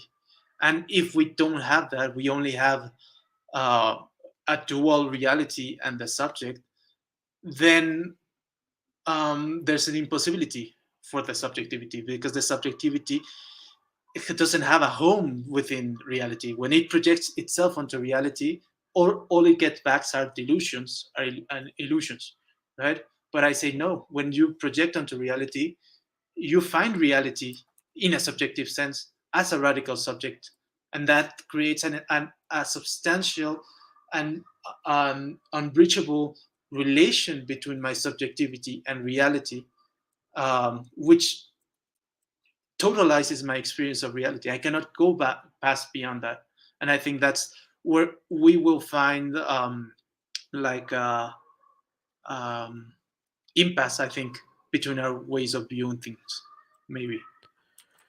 Um, so if everything is based on subjectivity, to me that would imply that there's more risk or chance of everything being delusional, or I don't. Is that the word you used? Yes. Uh, because you can, if everything's subjective, then God could just think of something, and then that would be true, and then think of something completely different, and then that would be true. Um, and there's nothing really setting what is true at all, because the mind can just go in any direction. Um, that would hold if God weren't stable within itself. Like if God weren't order, like if God would be chaotic, then yeah, it would follow that reality itself would be chaotic. But we can also do it the other way around. Given that we know Okay. that reality is not chaotic, we can So extrapolate that onto. yeah, so this is kind of going back to kind of solidify the point that I was making about the mind of God, is like, what is the reason God's mind is stable? Is there something causing him to be stable? Um, I think that touches on a profound um, way of viewing things, right? Because when you say, well, what is the reason, right? Then you're already holding a value to reason. And what is reason? It's a way the mind structures things, Mm. right? Or cause. I think cause may be a better word there. Um, yeah, but then you also need a mind to have causality, and that's what Hume talked about. I mean, like that was the issue for Hume, that and solidified in Kant, because causality is a relation. So you need something that relates things, that is non-objective. Like, it's not the objects that relate themselves. So in order to have this in a larger sense that relate things, like in order to have relationality, whether that be causality or values or rationality itself, you need uh, something that self relates, and that can only be done by subjects. An object cannot self relate. Um, so in this, it's also something that Aristotle talked about, which is why Aristotle was a theist, in my view, and why Aristotle also spoke in rational terms, because he said, well, whatever model you give me, it must end with reason itself. It cannot be something that's rational in a second order. It must be rational in a first order. It must be reason itself. And it also must relate in things. So that for Aristotle meant that it was reasoning itself, right? So I take that and subjectivize it. It's a subject relating to itself, which is the same as reason. So when you ask a reason as a second order, you cannot give a reason in a second order derived from the rational, because the base foundation must be reason itself, and reason is its own reason, if that makes sense. Like, you cannot ask a reason of the first order, a reason itself, because then that would entail that there's a reason prior to the reason, right? And that makes no sense. Reason is the end of the bucket. Um, and do you mean reason as in rationality, Um, or like yeah, the if you cause? will, if you will, reason as in rationality. Yeah, I Okay. think that would be clear. Rationality as a first order, but to me, rationality is a feature of reason, right? It's like the um, mm, because rationality per its et, like it ends in et, like that would entail like a property of reason, right? So rationality would be the property of reason and not reason itself. But to me, I wouldn't end it with reason, but I can see that um, it could, when I say it, it could be confusing with what I meant with reason, like in this core thing, if you will, and then reason like a second order thing. Like when you ask me, well, what is the reason that things exist, right? You're asking me, well, how do I relate in a rational sense these things? And then we have the reason itself, which is the cause for why we can relate things in a rational sense. Like, the cause of things, when you ask me for a reason, is just uh, the reason itself, or if you will, rationality, but with that distinction that rationality is a feature of a thing and not the thing itself. So, yeah, I mean the reason, not to make a pun out of it, but the reason I think that God as the mind, or just a universal mind, kind of fails as like the ground of everything, is that it, it seems like there must be a cause outside of God,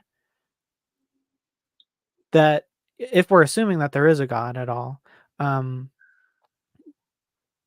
that there must be a cause outside of God that is causing God to be the certain way that God is. So if you could say, why is God stable? Well, God chooses to be stable. Well, if God chooses to be stable, then God already has this kind of predisposition towards stability for some reason. So what is the cause of those predispositions in the mind of God? What is structuring the thought patterns of God? Yeah, I think that in this, that's why I think it's a very astute remark. But I think that's precisely where the issue is, that when you say cause, you're already entailing a second order that requires a first order, right? It requires a prior thing. To me, what we must ask then is the reason, right? But the reason is found within reason itself.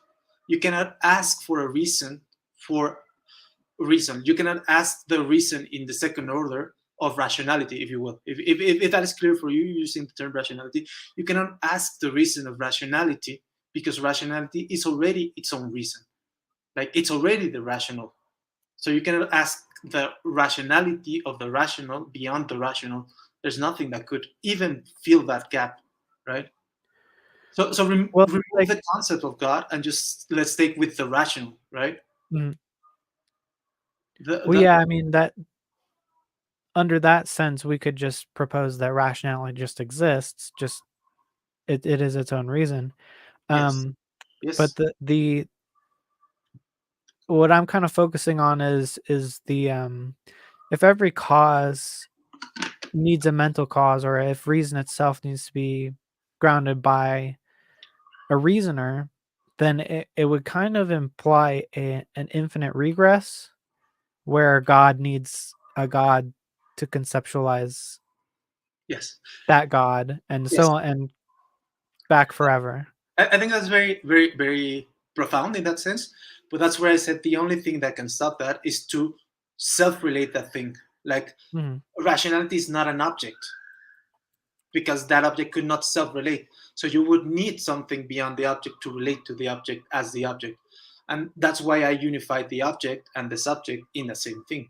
Like the rationality is a subject that self-relates in that way. And that self-relation is both the subject and the rational. Otherwise you don't have any possibility of any coherent model at all. But And would it that's what I think was Aristotle's point, and that's why he appropriately criticized all other models because he said they cannot make sense. is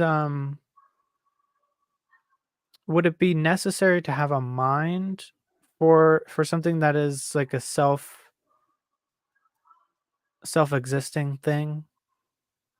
A self-relating thing, yes, yes, because then you need to have uh, you need to have something that when you relate to things, you need to have the thing, the other thing, and the relation itself. And so you need something that unifies all of that. To me, that's just what the mind is. Like that, by definition, that's what the mind does. The mind is how it relates things. It constructs things within a narrative. So in this case, God would be its own self-relation in a total way. Like um, it's not as if God is beyond itself, right? It's like God is its own self-relation in truth. So you don't have something that is beyond itself, but you also have that way to self-relate that thing, and that's the only thing you need to relate the object with the relation to the object, and that is a mind self-relating to itself. So like so I think kind of what we would call the law of identity would be kind of probably the fundamental sorry, the fundamental fact of everything, like the fact that something is what it is, and also the law of non-contradiction would mean something is what it is and not it is not something else. I think that fact underlies everything, and the mind of a god would also be dependent on that fact. And so if all facts are actually the result of the mind of God, then it's like there's that bootstrapping problem where the mind of God is dependent on the law of identity and non-contradiction in order to create the law of identity and non-contradiction. And so I think that at least that fact has to remain true outside of God's mind. And so I almost think God at that point would be um, like superfluous to explaining things. I think there are like three issues here. The first is I think that entails an idealism, like that's an idealistic stance. I think because then you're saying logic is fundamental and no longer matter, like matter must be logical, and so but logic is an abstraction, it's abstract. So you're saying abstract is fundamental, right? Well, I don't think the behavior of matter or the quantum field, I don't think the behavior is abstract. I think that just the way we talk about it is, Right, but then right? you're saying that it's mere it's no longer a fact because you said like logic is what is factual, right? So now you're making a distinction between what you say and the facts, right? Because never mind what you say, you're saying me that you're telling me that um, logic is factual and hence it creates a logical issue within God because God needs then for there must be logic about God so that Mhm. we can make sense like of God as logic. But then if you're appealing to a reality, then that must not be the case because then logic becomes a feature of, let's say, your human concepts or language and not a feature, not factual, right? But when you say that it is factual, then yeah, you're saying that reality itself must factually conform to logic, and therefore logic is the factual foundation of reality. That's the substantial facticity of reality, and matter then Well, will that just be a secondary aspect of that. the law of logic, I would say, logic itself would be the language we use to talk about the laws of logic And what or would to be the model law it. of logic? Is that material or is that because to me that's abstract? Like the law is just it's mental. Logic It is mental. it would just be the property of material or whatever you want to call the quantum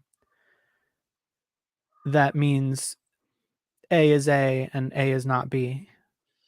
But then you have the same rigorous problem for the quanta because if it's a feature for the quanta, there's the quanta that's above the feature.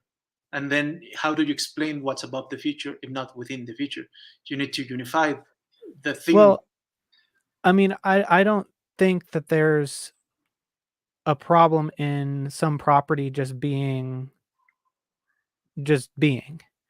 But I think there is a problem in saying that there is just a mind that is fundamental to everything because we know that minds consist of parts, and so it must be there must be some simpler fact that minds are dependent upon whatever it is. Yeah, I disagree, but I think that's a very different conversation or topic. In this case, I think you're saying me that logic is factual Mhm. but also material, and then we can also use it to understand the material. Like, do you not see a conflict here? Um, as long as we're distinguishing that I'm talking about the laws of logic and not the Oh yeah. language of logic, right? Um, no, as long as things behave according to the law of identity, then you can have regular patterns that are then interpretable by minds. Yeah, but I think that's different. Like I'm again, I'm well, okay. Using your terms, I would not talk about logic. I would talk about the laws of logic. But if you're Mhm, telling me the laws of logic are factual, I think they cannot be material because the laws of logic are not material. They and if you say they're a feature of this material thing, mhm.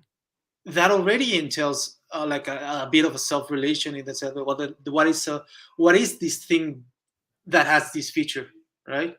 Because if you say, well, the quantum fields have this feature that is the laws of logic, then the laws of logic are contingent upon the quantum fields. But that is already Well a logical relation. And well, I think it's almost definitional, like, what does it mean to be a mat a material or a physical object is it has properties, yes, and the most fundamental property would be that it had that well, I guess it could be any property, but could not, if it has property A, that means it cannot be property B at the same time. I think that, And so well, that's sorry. what I think is definitional to, I mean, we don't, even if it's like spirit molecules or whatever, it would still work off of that same fundamental that it can't be what it is not. Yeah, I'm not taking down the law of logic or the law of Mm. non-contradiction. What I'm saying is that that in itself is entirely incompatible with any materialistic view, even by appealing to quantum fields. Like, it doesn't bypass the issue that that is precisely an idealistic perspective, and it's precisely why I'm also an idealistic, because logic itself is mental. So if we want to make that factual and fundamental, then the mental must be fundamental and factual. I don't think you can bypass that. And I don't disagree that that everything that exists is logical, but it's Well, precisely an aspect of it. um, yeah, the contradiction I see would be in saying that the mental is fundamental, because the mental, of course, seems to be made up of smaller parts. That would be, I so disagree so with. if logic is fundamental to the mental and mental is fundamental to logic, that that seems to be a vicious loop, or circular reasoning. Not if you unify them. Like, you don't have to make such distinctions. Um, but I think that the aspect of whether the mind is made of parts, like, I disagree, I entirely disagree, because even the concept of parts, it's already an idea, and that's within the mind. Like, and that's something that was also talked in idealism, and I think you cannot get around it, that whatever narrative you construct about things, the thing that relates to that narrative is prior to the narrative, and the narrative is contingent upon it, even if you want to say that it corresponds to reality.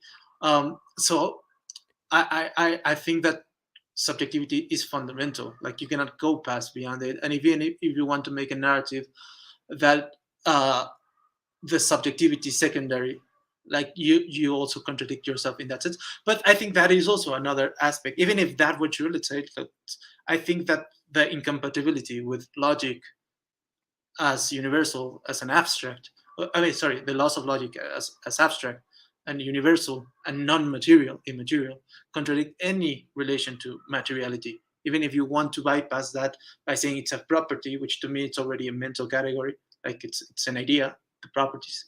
Um, yeah, I think that that's an issue, but that's just one issue. Like, I think the other issue, I think I mentioned three issues. I'm not sure I remember right now. Um, but I think your issue is that God, you are saying, well, logic is prior to God, because in order to conceive of God, or for God to have a structure, it must have a logical structure, something like that. Yeah. So God would be contingent upon the laws of logic. So how could the laws of logic be contingent upon God? Mm, yeah, I think this is like the Ethiopal dilemma within logic, right? I just say that they are the same. Like, but even what do you mean by that? Well, Yeah, what is, I mean, is it like, it's not panpsychism, maybe pantheism, that says that the universe is God? yeah. Um, that'd be fine. If you said that God is the fundamental fact of the universe, that's fine. But where I object to is when you say that God is also a mind, because Well, I'm a if panentheist. Um, panentheist, yeah, that will hold. Pantheism is that God is immanent, right? God is present in reality. I would say that God is both present and outside reality, and I would say that logic is not reality. Reality is that which is logical, But logic is beyond reality. That's why you can have multiple realities, and they need to be logical, for example. Um, so to me, logic being foundational, universal, and stuff like that is an expression. Well, no, it's not an expression. Is God, like in the same way that I was trying to make the point of rationality, that you need rational as a subject to ground the rational entities. In the same way, you need logic as a subject to have logical entities. Like there's not that much of a jump between what we were talking about, rationality and logic.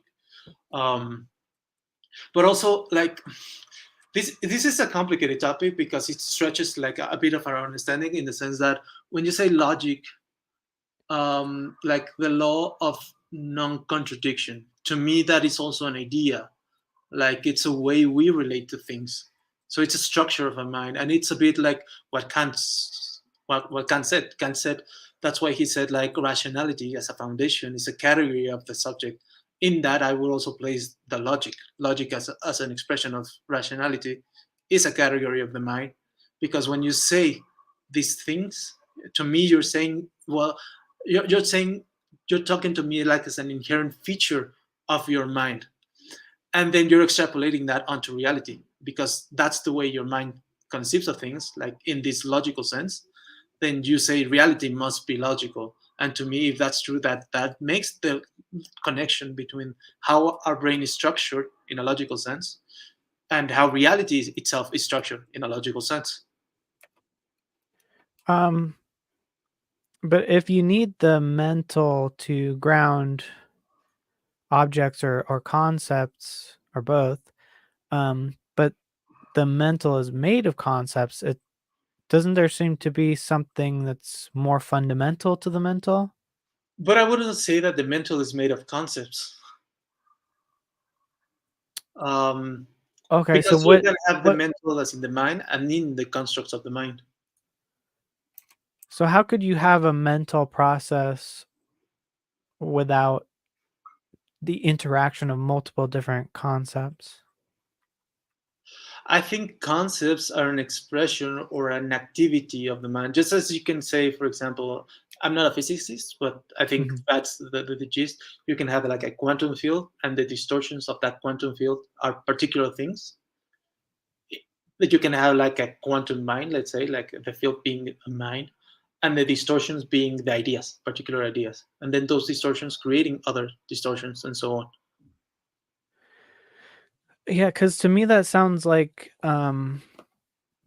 saying that the computer is just one thing and that the bits in the computer are all just one thing instead of the interaction of all the bits being the computer. Um, Yeah, no, I would hold that's the difference between what I say, well, the pantheist perspective and the panentheist perspective, because to me, like being is not a sum of entities, and this is like it gets into a kind of an Aristotelian metaphysics, right? The distinction, there's an ontological distinction between being and entities. Being is not the sum of entities.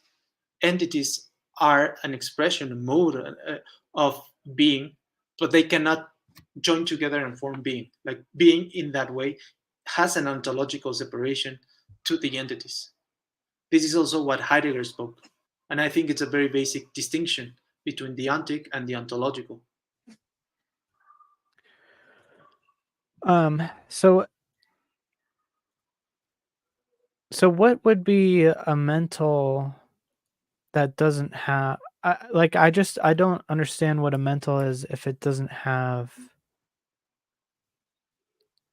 different concepts, different lines of thought going, um, memories. Yeah, yeah, I think that's a good point. Like, I think you're asking me, well, what's a mind without its concepts, right? Like, how does a mind Mhm. relate without? Um, in a way, you're asking me, well, how does God view things, right? Like, what is the God perspective of things? And certainly, part of the God perspective is the entities.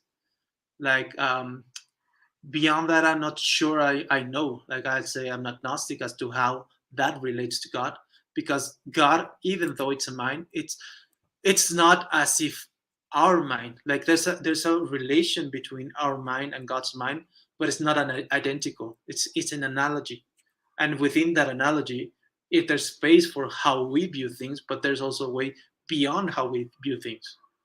So that again goes to the distinction between the ontic mind and the ontological mind. Like there's a relation, but there's also something beyond itself. Um, wouldn't that mind still have different processes going though? Within it, maybe yes, Okay. but And not as in and constitution of it.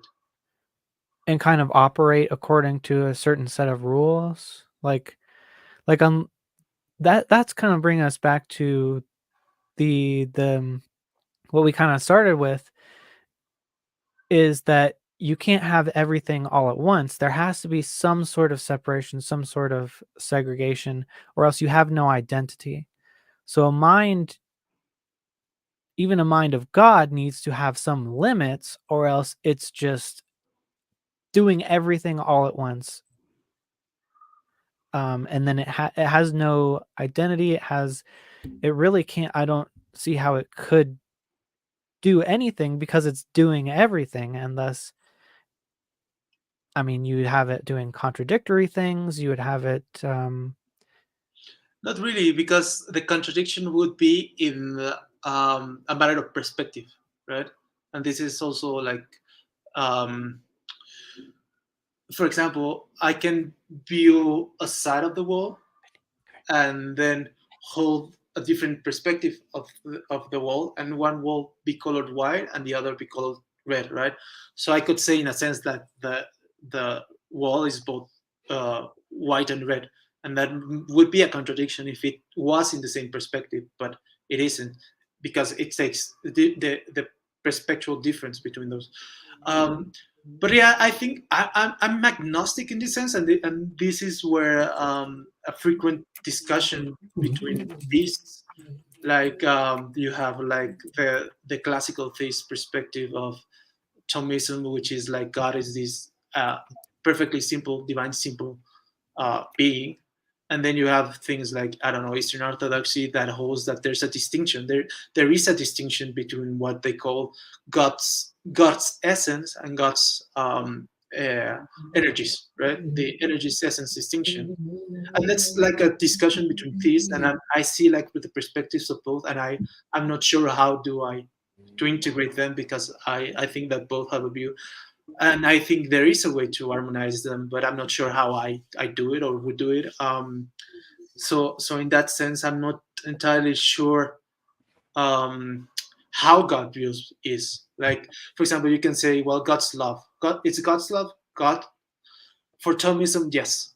Like when we say God's love, it's just another expression. But when we can say God's logic, it's another expression. So it's different ways of speaking of the same thing. But there's also theists that criticize this and do create like this notion that God is in its essence unassailable, and you can relate to things like logic, love, and stuff like that, but that's not God per se. Um, so I think that um, both views have their strengths and weaknesses. I'm not sure which one I would hold. Um, yeah, I mean, to kind of clarify what I was meaning, it's like about if God doesn't have limits or kind of rules imposed on him. I mean, even self-imposed, it would imply that he already had those preferences. But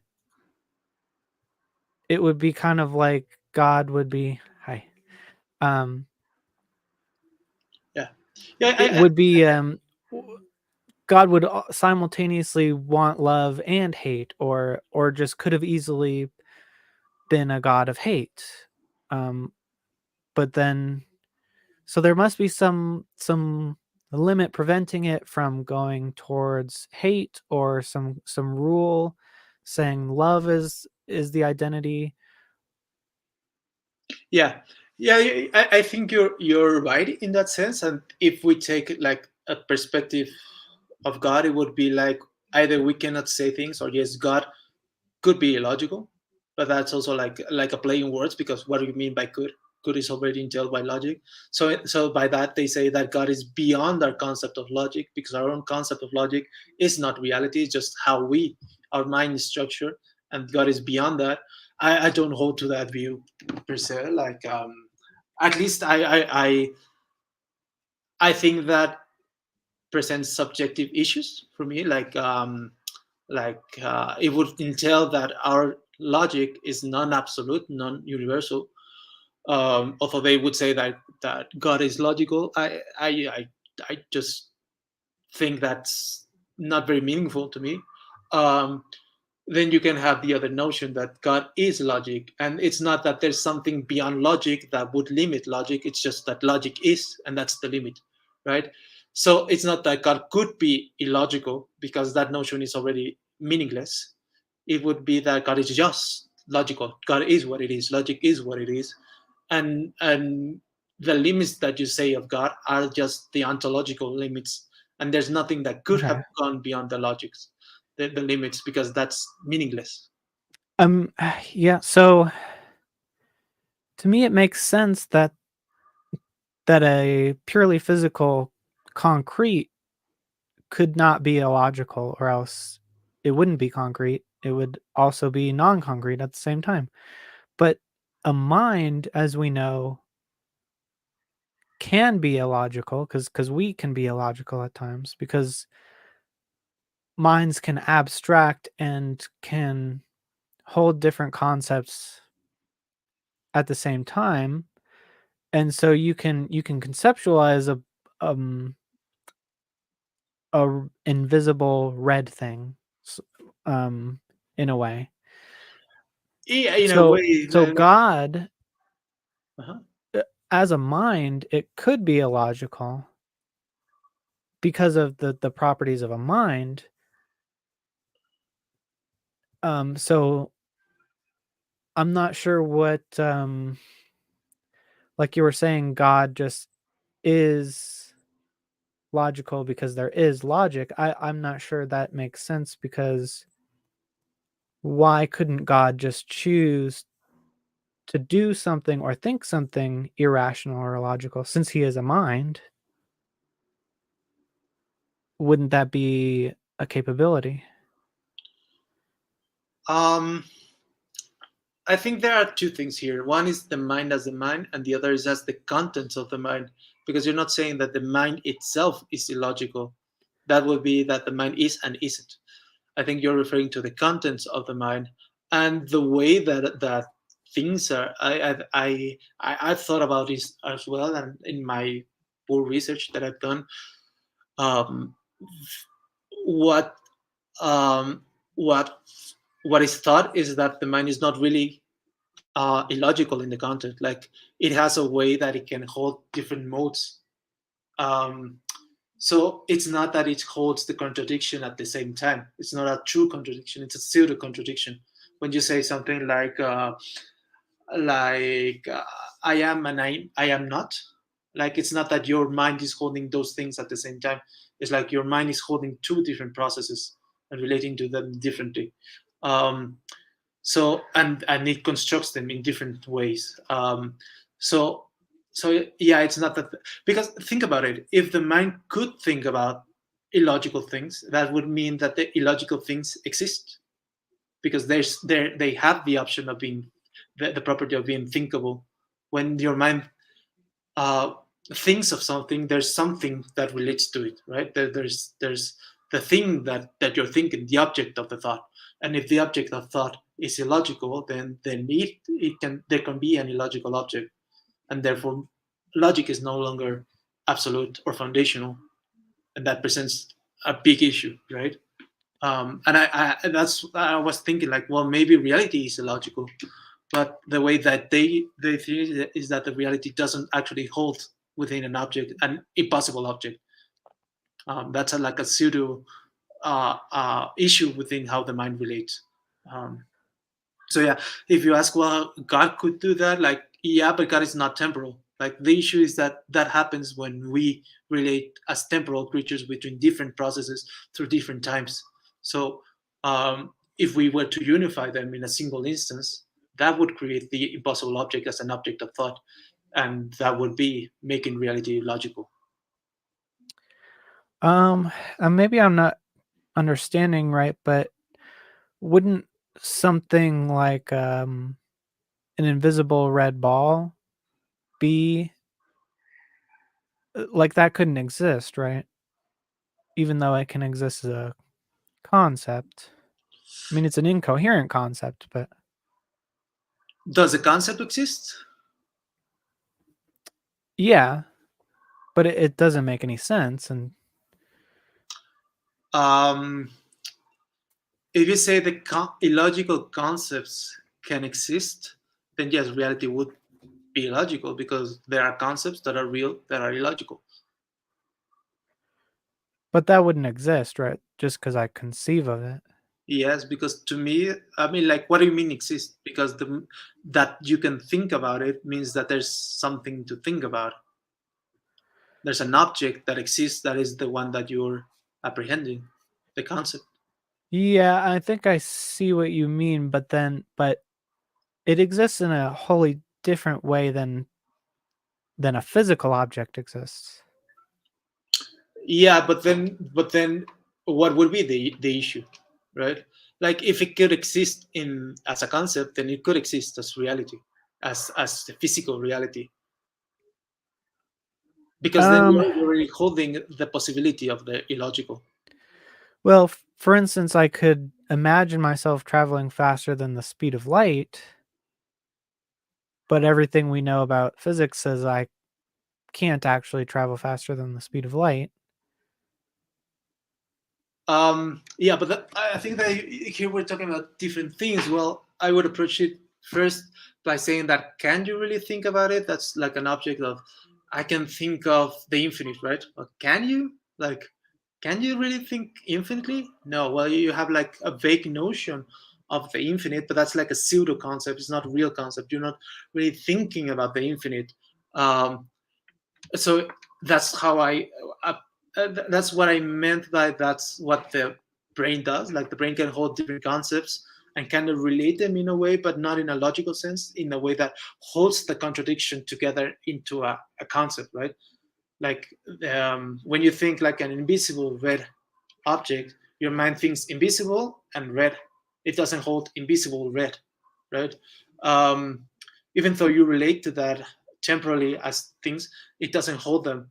And that's what I mean. Like, I don't think that happens even in concepts. So you don't actually hold an impossible object in your brain.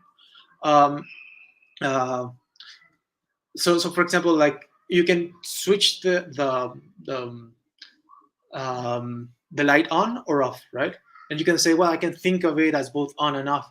But what your brain does is hold two different images, like on and off. It doesn't hold on off. If it did, then that would present a lot of issues. So I think that on that way, you don't even have that concept. But for example, that could apply to the physics maybe as well.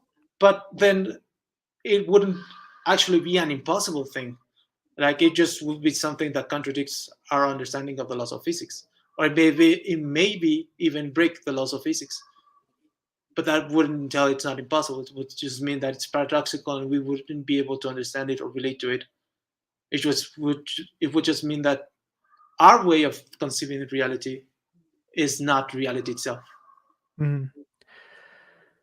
Well, I think I can't imagine what on and off would be at the same time, but I can imagine myself moving faster than the speed of light,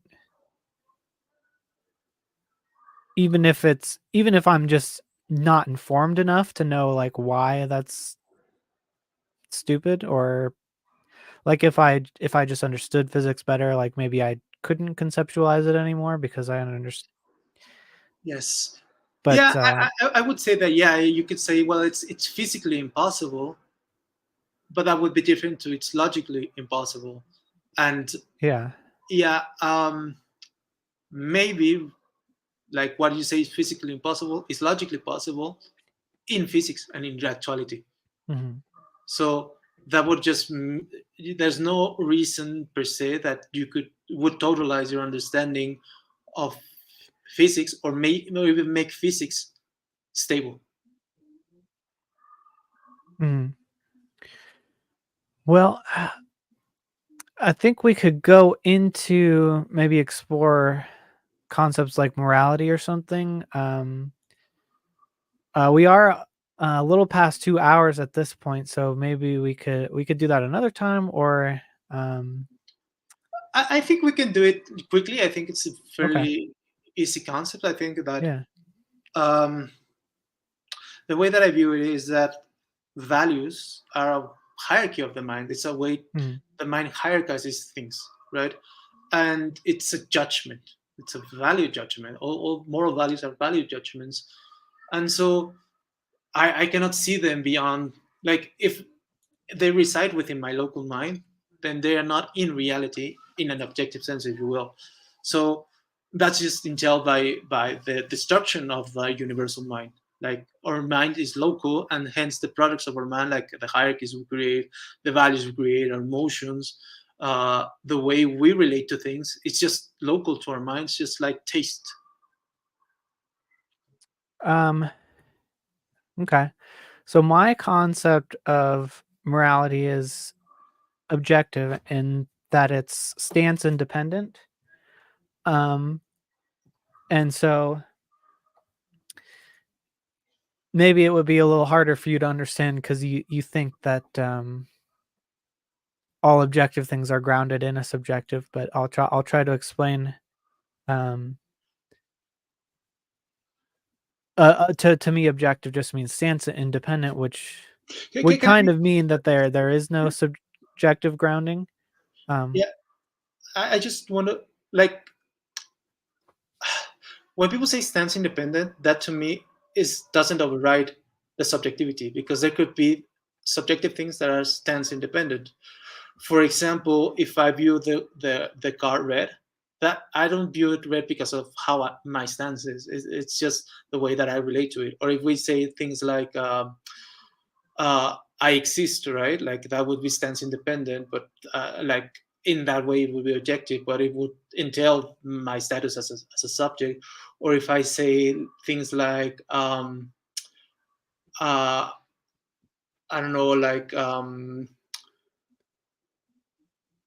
mm, logic, right? Like 1 + 1 = 2. Like that would be stance independent, but to me it wouldn't be non-subjective. Like it still would be a relation of the mind and would be tied to how the mind is structured, even beyond my stance or even beyond my conscious control. Does that make sense? yeah, so I'll lay it out and we'll see where you kind of Sure. how you track it. But yeah, like as for the red car, it would be, if you're like colorblind or something, you might not see the red, but it would still be objective fact that this certain wavelength of light is hitting your eye, right? Or is bouncing off the car. Um,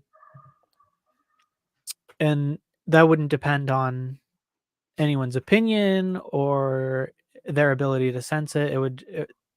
It just is that wavelength. Um, so I think it's kind of well, I take basically an objective stance on like things like morality, right and wrong, even value. Um, so like for example, value the objective definition of value would be basically the usefulness of something, and I pull these definitions straight out of the dictionary. Hmm? So it's like I'm not trying to speak a different language or try Right. and play word games. Um, and so it's just a label that we use for the phenomenon. So I think there's a phenomenon, an objective phenomenon that we call good, and that would be the basis for morality. And good the definition of good is either a preference, which would be subjective, or it would be if something is good, it has the qualities required for a certain role, which means it basically it can do something. It has a function of some kind. And so if it has a function, then it has good. And so like water is good for dissolving things in it, or it has all of these functions and properties and capabilities, so that's what it's good at doing. And So it's a, so like a teleological sense, like the good is defined by the end because the functions are defined by their functionality, like what they do, like their end, like a hammer hammers, for example. um yeah, I think you could put it like that. Okay. um and so basically, so that phenomenon exists objectively, it's not like an opinion. And so you can say, okay, well, like a serial killer, by that logic, like a serial killer would be good because it's good at killing people. Well, that's where it's so they're like, if the killer gets away with it, that's good for the killer but bad for society, because it's reducing the overall properties and function of society. And so a subjective morality would say, oh, well, I'm just going to pick the subject of the serial killer and say, well, it's good for him. But an objective view of morality would look at the serial killer as no more special than anyone else in society. And so if it's bad for society, then it's net bad. Um, You say it's and no more so special. Um, what do you mean specifically by that? by Because one special, could say, for example, yeah, that the planet Earth is no more special than other rocks, or I don't know, like who or what makes something special or not special? How does that relate?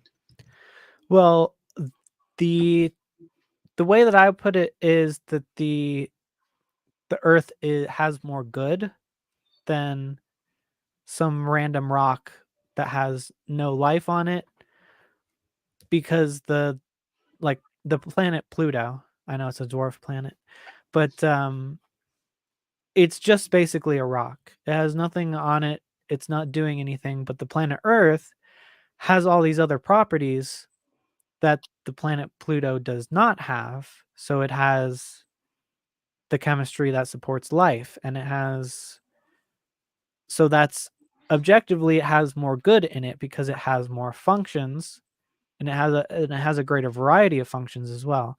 And Okay. in the same way, I would say that human beings have more good than a cockroach because they're capable of doing much more. Um, but it gets messy because you can't really separate humans from all other life. If it was just humans, like we wouldn't even survive like probably a week or even 24 hours, because we need gut bacteria. We need plants and other animals to survive off of. Um, so it's all integrated, but it all has good, right? And so in objective good, you have to consider everything and not say that um, you can't just arbitrarily select a subject and say that this is what I'm basing it on, because then you could say, okay, I'm arbitrarily deciding that this one person is what I'm basing morality on, and so whatever is good for that person is what's good. That would be subjective. But objective morality would need to consider not just that person, but all people and the whole planet, and including the whole universe as well. So Even Okay. then, Earth is not special as a planet, but it's special in that it has different functions from other planets. Okay. And before I answer to that, I just wanted to ask. It seems that you're basing it on function, and is there like a standard for a qualitative difference between functions, or is it just a matter of quantitative difference in features, functions? Um, For example, let's do say you there's mean like sorry, let, if one function is more important than another? yeah, let's say there's a planet that has that has 10 times the functions we have in our planet. Uh-huh. Does the does our vital function or our intellective function or our sentient function, if you want to call it that, has higher qualitative um, value, let's say, than if there were like a planet with 10 or 100,000 more functions, but none of them amounts to what we may call vital or sentient or intelligent. Yeah, I mean, it could be the case that that planet has a greater amount of good in it. Maybe they just have less suffering. Maybe they just have like just a much better understanding of math and No, no, science, and I mean even there are no conscious entities. There's just a lot of okay, functions. uh-huh, There's a lot of things happening with functions in them. There's a lot of I don't know. There's a lot of events happening and yeah, event with its function. mhm, So it's just a matter of quantity of functions. None of them raise to the level of a living entity or sentient entity or thinking entity. mhm. Um, so if it has like a million functions of like volcanoes or something, would that be considered greater than 10,000 um authors on Earth? Yeah, let's say there's just one person. Like it evolves into a single person, right? There's just one with Yeah. a finite number of functions, and then there's a a planet that is 10 times larger and holds different kinds of functions, none which will be conducive to life or anything like that. They're just objective functions. Mhm. Would that planet, would it be worse to destroy that planet than the planet with the one person? Destroy the planet with no life on it? Yes. Um, it would be better to destroy that planet with no life on it. So you hold certain functions as more valuable in themselves than per se on quantity of others, right? So there's like a Well criteria of qualitative difference. well, not exactly, but it would be kind of like, well, there's a million other planets that have volcanoes on it. So you're not actually Okay. the universe is not losing Well, functionality much by let's say losing a it's few something volcanoes. like that, or it's not quite it, but it's something Mhm. different. It's unique in that sense. It's Yeah. objective, but it's just objective. It would be worse to get rid of a unique event. Okay. And even embedded in that system is saying better or worse is kind of referencing the system. Because I think that whenever someone says better or worse, it actually is using the words in the way I mean them. Because um, if you're saying my car is better than your car, what you're saying is that it functions more. Yeah. Um, it has more um, usefulness. It has more uses, and thus it has more value. Um, and thus it is better. Now, whether or not I prefer my car over your car is a completely different question. Um, if that makes Um, sense. yeah, I think so. I think it's a purely teleological based morality. I I could go different ways, but I think I'll try to cut to the things Mhm. um like the way that I view it is that morality is of a different category to trivial things, right? Mhm. Like morality, its main feature is its seriousness, right? Like I can play around with words, with concepts, but I should not play around with people, for example, right? Because playing with people has a more serious category to it than a word game or a concept game. So I think that the main feature of morality is that it's meant to be taken seriously, which is why it's authoritative, why it's normative, or whatever you want to say that, right? So it already has a given importance. Does that make sense? Um, maybe if you say it a little different way. Um, there can be a language game, right? Like you Mm. can say, well, English. Here's the grammatic words, like, and I can just say like hu ka ka ka kula gala, right? And you say, well, that doesn't mean anything, right? But me breaking the rules of communication or of grammar or whatever, it doesn't have a quality per se. Like it's okay, like it doesn't matter as much. But if I slash you around or make you hurt, that has an intrinsic importance to it, like that Mhm. is not found within me breaking the rules of grammar. Me breaking the rules of your body Uh-huh. has a much greater importance in itself than the rules of grammar, right? Right, yeah. So I think that I am still objectively breaking some rules, but but objectively you would say that it matters much more. Like I can just say like, well, what if I don't know, what if Batman existed, right? Like that's it makes no sense in a real sense, but I can play around with it, or I can say, well, what Mhm. happens if I can have this invisible red, right? Like I'm playing with the concepts, and it doesn't matter, but morality matters. That's its key thing. It matters in itself. So, but I think that matters is a relation of a such subjective relation. Yeah.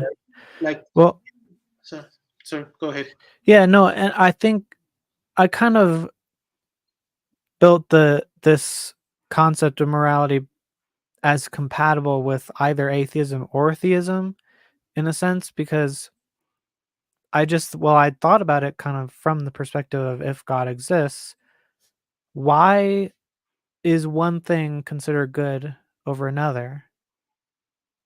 And the answer works the same whether there's a God or not, which is that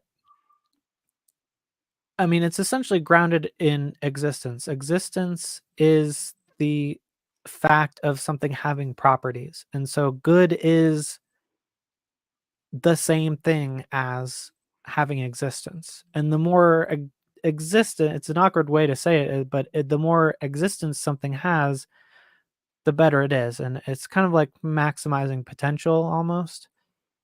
Um, but so, but why would God value like humans and their cooperation and the existence of the world and having all these different animals and stuff like that? Why would that be valuable as opposed to a world that's on fire and societies can barely form because everyone's going around murdering and stealing from each other? There is an objective difference there, and that difference is um, cohesion of function, right? The former is more functional and harmonious, and the latter is destructive and it's suppressing each other's functions. Okay. Yeah, I see what you mean. Mm, I could make an because the teleological aspect, like it's kind of theistic perspective. Like the I think the greatest exponents of this were the Stoics, which themselves were theistic, and they hold the idea of the things, And so they say, well, some things, some means lead to the fulfillment of the idea of the thing. In this case, for example, the human, right? That's where the notion of virtue arises, right? Like there's the idea of what the human is, and the virtue is that which relates to that. And if I'm a corrupt human, I'm going against my nature. So there's the idea of the human nature, of the nature of things, which, as the existentialist showed, I think that that is entailed by the notion of the idea. That's why, for example, for the existentialists that don't hold the idea to the human essence, there's no human essence, there's no human nature, right? And I hold to that idea, like that in a way, right? So I could go that way, but I think that's more complicated. I think I would say that you would have to make the goodness an inherent feature of the objects, but for me, it arises in relation of the objects. Um, in a way, you are saying a bit of that, like saying like the Yeah. object relates to its end, but then what is the end of the object? Like the end exists itself. Like in the sense, if what you all have the actual, then the potential is fictional because it's not actual. It doesn't exist in actuality. So the end possibility, or the greatest possibility, if you will, of the things, either it exists in a different realm from the physical actual, or it doesn't exist. It's an idea that we make a fictional idea. But in any case, you also need something that relates the fictional idea or the real existing end of the possibilities of the object or whatever to the actual object, right? Mhm. So you still Would need to go. Sorry. would you agree that the more potentials there are, that the more actuals there would be?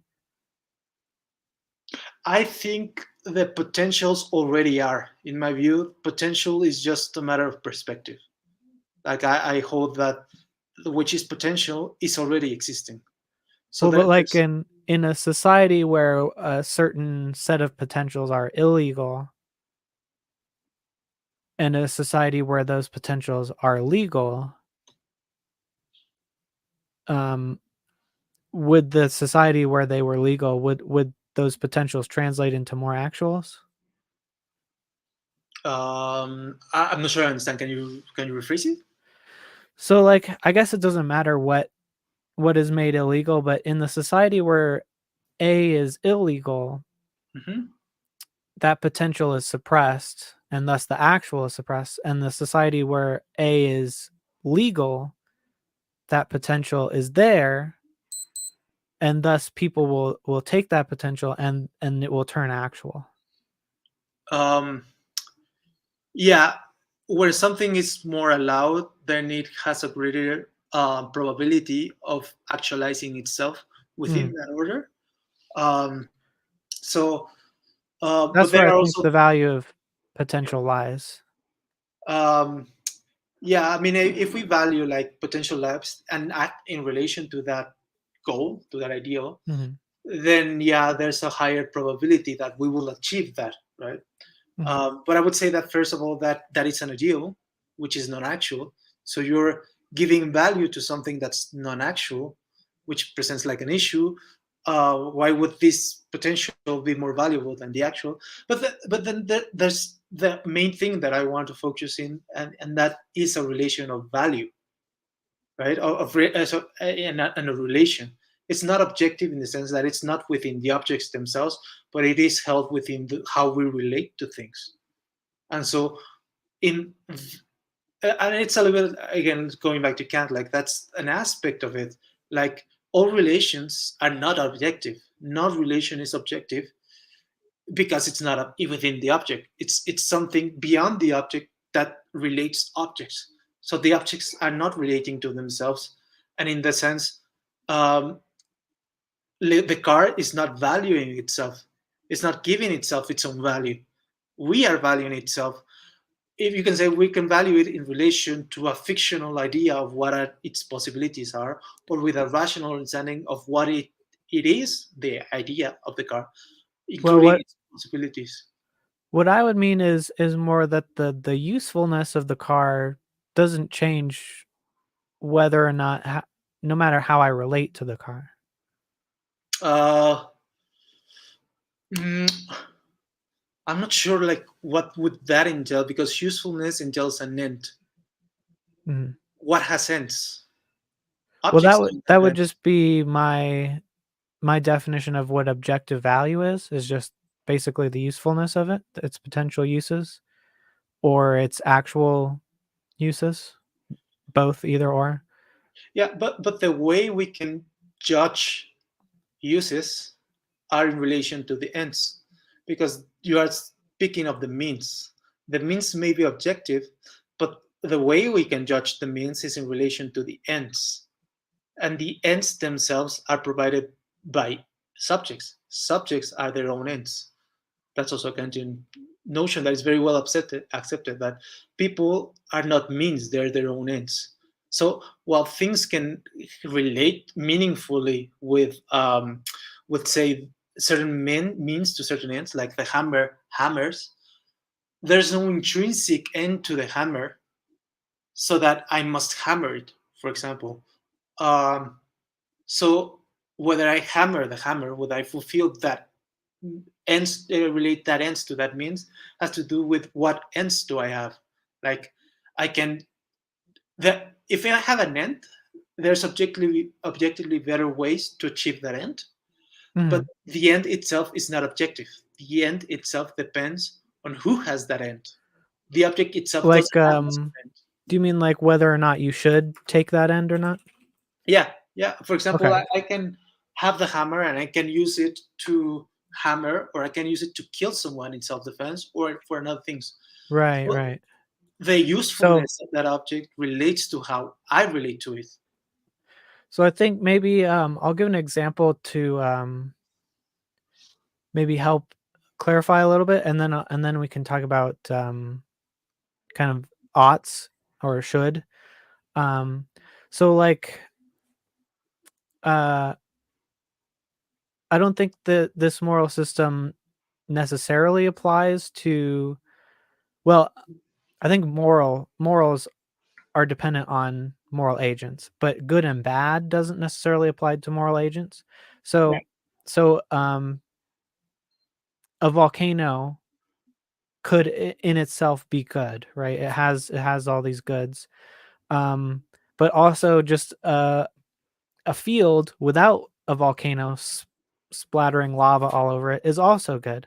So the best case is not a volcano or a field. It would be a planet in which there are volcanoes and fields, because um, one necessarily destroys or at least contradicts the other. So if both can coexist, then you have both functions and thus more good.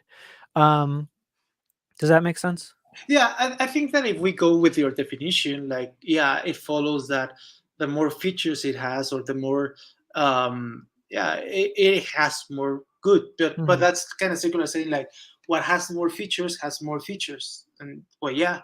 But I think that doesn't relate to, as you say, with the notion of the goodness that we're thinking of morality, right? Mhm. So Well, yeah, I mean, like if you define it that way, sure.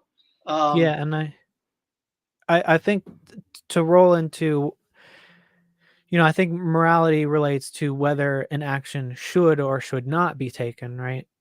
Yeah, And so I reject the is ought distinction, right? I'm yeah. sure you've heard that. So I think all ought statements are is statements, in the sense that That's it. if Yes. you say you ought to do this, all you're saying, well, I guess it's kind of like the definition of good. It either means I want you to do this, it's like my preference that you do this, or it means to do this is good. If you ought to brush your teeth, then it is good to brush your teeth, right? Yeah, but not in the good that you're using it. It doesn't mean that you should increase these functions or accomplish the functions or anything like that. It doesn't mean that.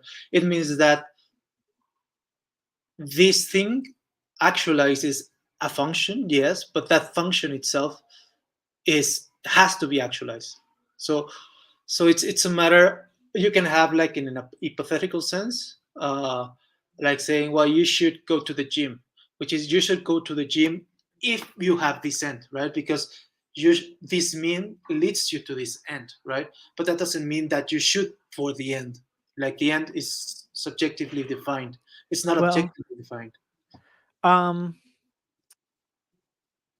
I mean, I agree that there is an objective answer, like, should you have the end, "I want to get fit," then yes, you should go to the gym. But I think that that's irrelevant. I don't think goals goals aren't relevant to this system, because regardless of whether or not you have the goal to be healthy, being healthy is better because In a non-moral it's a sense, more like functional, body, it's, and more health bodily health is a healthier mind as well, in most cases, and yeah, so sorry. it makes for a more functional person overall if you Yes, brush your teeth and you go to the gym or you work out in some way. So it so if you're so I would say goals in themselves can be good or bad, right? goals can be good or bad. Like Yeah, if your yeah, goal yeah. is to destroy the world, that's a bad goal, right?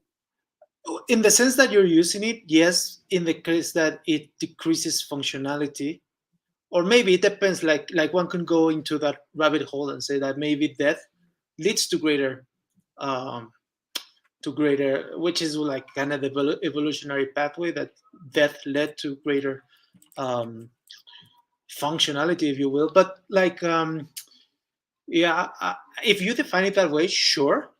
But that uh, it still doesn't say what I should matter about that. Why I should care about that. Like I can say, yeah, who cares about that? Like if you say this thing leads to more functionality, sure. That doesn't entail Yeah. that because if we say should in that sense, yes, but that's not I think how I use it or how most people use it. So because I can say, well, I define good in relation to how many times one goes to church. So in that sense, I say it's better to go to church on Sunday than go to the movies. And sure, if I define it in such a way, then sure, then I should go to church. But that doesn't mean that I should adopt that way of viewing goodness or how I should self-regulate, right? In order to Yeah, be I eligible think to preach. Yeah. yeah, I think 2 points there is, like, I think if you say it's better to go to church, I think you're using no matter how you're or what you're talking about, even if your reasoning is flawed, I think you're using the word the same way as I am, where, let's just follow the logic of it's better to go to church than to go to the movies on Sunday. Okay, why? Well, ultimately, I think someone who believes that would argue, well, ultimately you're going to be a better person for doing that, and you'll be a more functional person for having a more functional relationship with God. A better relationship with God means there's more communication, which means it's more functional. Um, and and your if you have that, then your soul or whatever, even if you're in heaven, like, or even if you're on earth, you're just you're you're a better person. And what does that mean is that you're unlocking more of your potential, which means you're unlocking more of your potential functions, right? Um, and then I did have another point to that, but um, do you mostly agree with that? Yeah, I agree. I also view things in a similar Okay. teleological sense, Yeah. because we judge things in relation to their ends. But what I mean by Mhm. this is that if I relate an end as a superior end in themselves, then I could relate means to that in an objective sense. but that doesn't entail a not to that end, because I can hold different ends. And Mm, you're saying like, well, I hold that the greater functions, which is kind of vigorous, holds to a greater good. Um, but that's where I ask about the qualities, because usually we do recognize not a quantity of functions, but a quality of functions, and a functions in relation to what a thing is. Like, it's not good that you take me and hammer things with myself, right, or my body. mm, Like, that's not really the thing. Like, we judge things in relation to, I say, their idea, their essence, the what the thing itself is, and we try to actualize the fullness of that thing as it is. Like, for example, birds fly. Um, so and maybe, yes, the fullness of the things is being itself, the fullness of being, and I hold that in an integrated sense.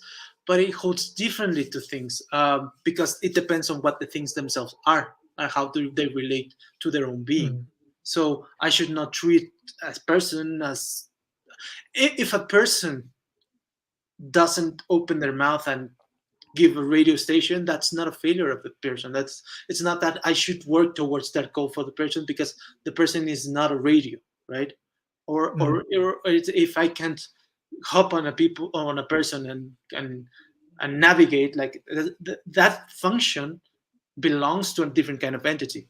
So that's why I think it's mainly a theistic sense, and generally it's almost universally recognized as such.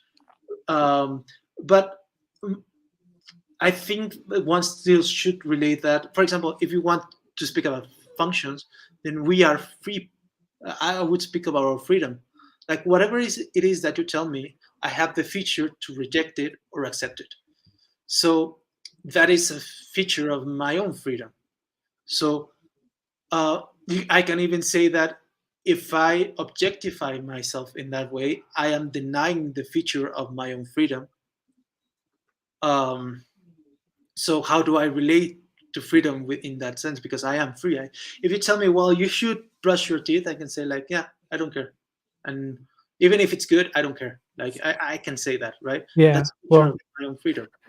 yeah, and that was my next point, and I'll add one quick one on top of that. Like, you could be wrong about what's good or not. Like, you could like disagree. Like, I don't need to brush my teeth. That's not good. Or you could recognize that it is good and just not care. Um, which I don't like. Obviously, that's possible. But I don't think that that's really a criticism toward the moral system that I'm talking about, because it's like you could just not value being correct. You could say, well, I just don't want to use the the rules of algebra on my algebra test, and I Yes. just don't care. I don't care if I get an F, and you don't have to value that. Um, it's just that, and you don't even have to value truth at all. But um, but I don't think that is a criticism toward the system, because it's a more of a description of what is true than um, telling someone that um, or giving a reason for them to value it necessarily. Like, if they value truth, then that would be a reason to value it. But But that's what I mean. You yeah, do need to ground it as valuable, because if it's not valuable, then I'm not even wrong in not valuing it. So you need to mm, give it more weight than the mere description of things. yeah, But that's just preference though. And so if you just don't have the preference for truth, then I could try to convince you, but at the end of the day, that's just your preference. yeah, but what I mean is that if your position has no value, right? If it's not valuable in itself, then I'm not wrong rationally in treating it as not without value and not caring about it. The issue is that you Well, should tell me like, well, you're not caring it for it, but it has a value. You should care for it because it has an objective value. And mhm, but if you judge value in relation to how it functions, then that's a little bit circular, right? And it doesn't even addresses the issue at hand, because you're saying, well, if you don't maximize function, you're not maximizing function. Mhm. That doesn't give me a reason to maximize function. You say, well, maximizing function maximizes function, and I can agree with that. But first, how does that relate to me? And the other is, how does that, what relation is that to value, right? Because I think that you're kind of redefining value, but yeah, I don't think you actually bypass the issue of value, of importance and relations and stuff like that.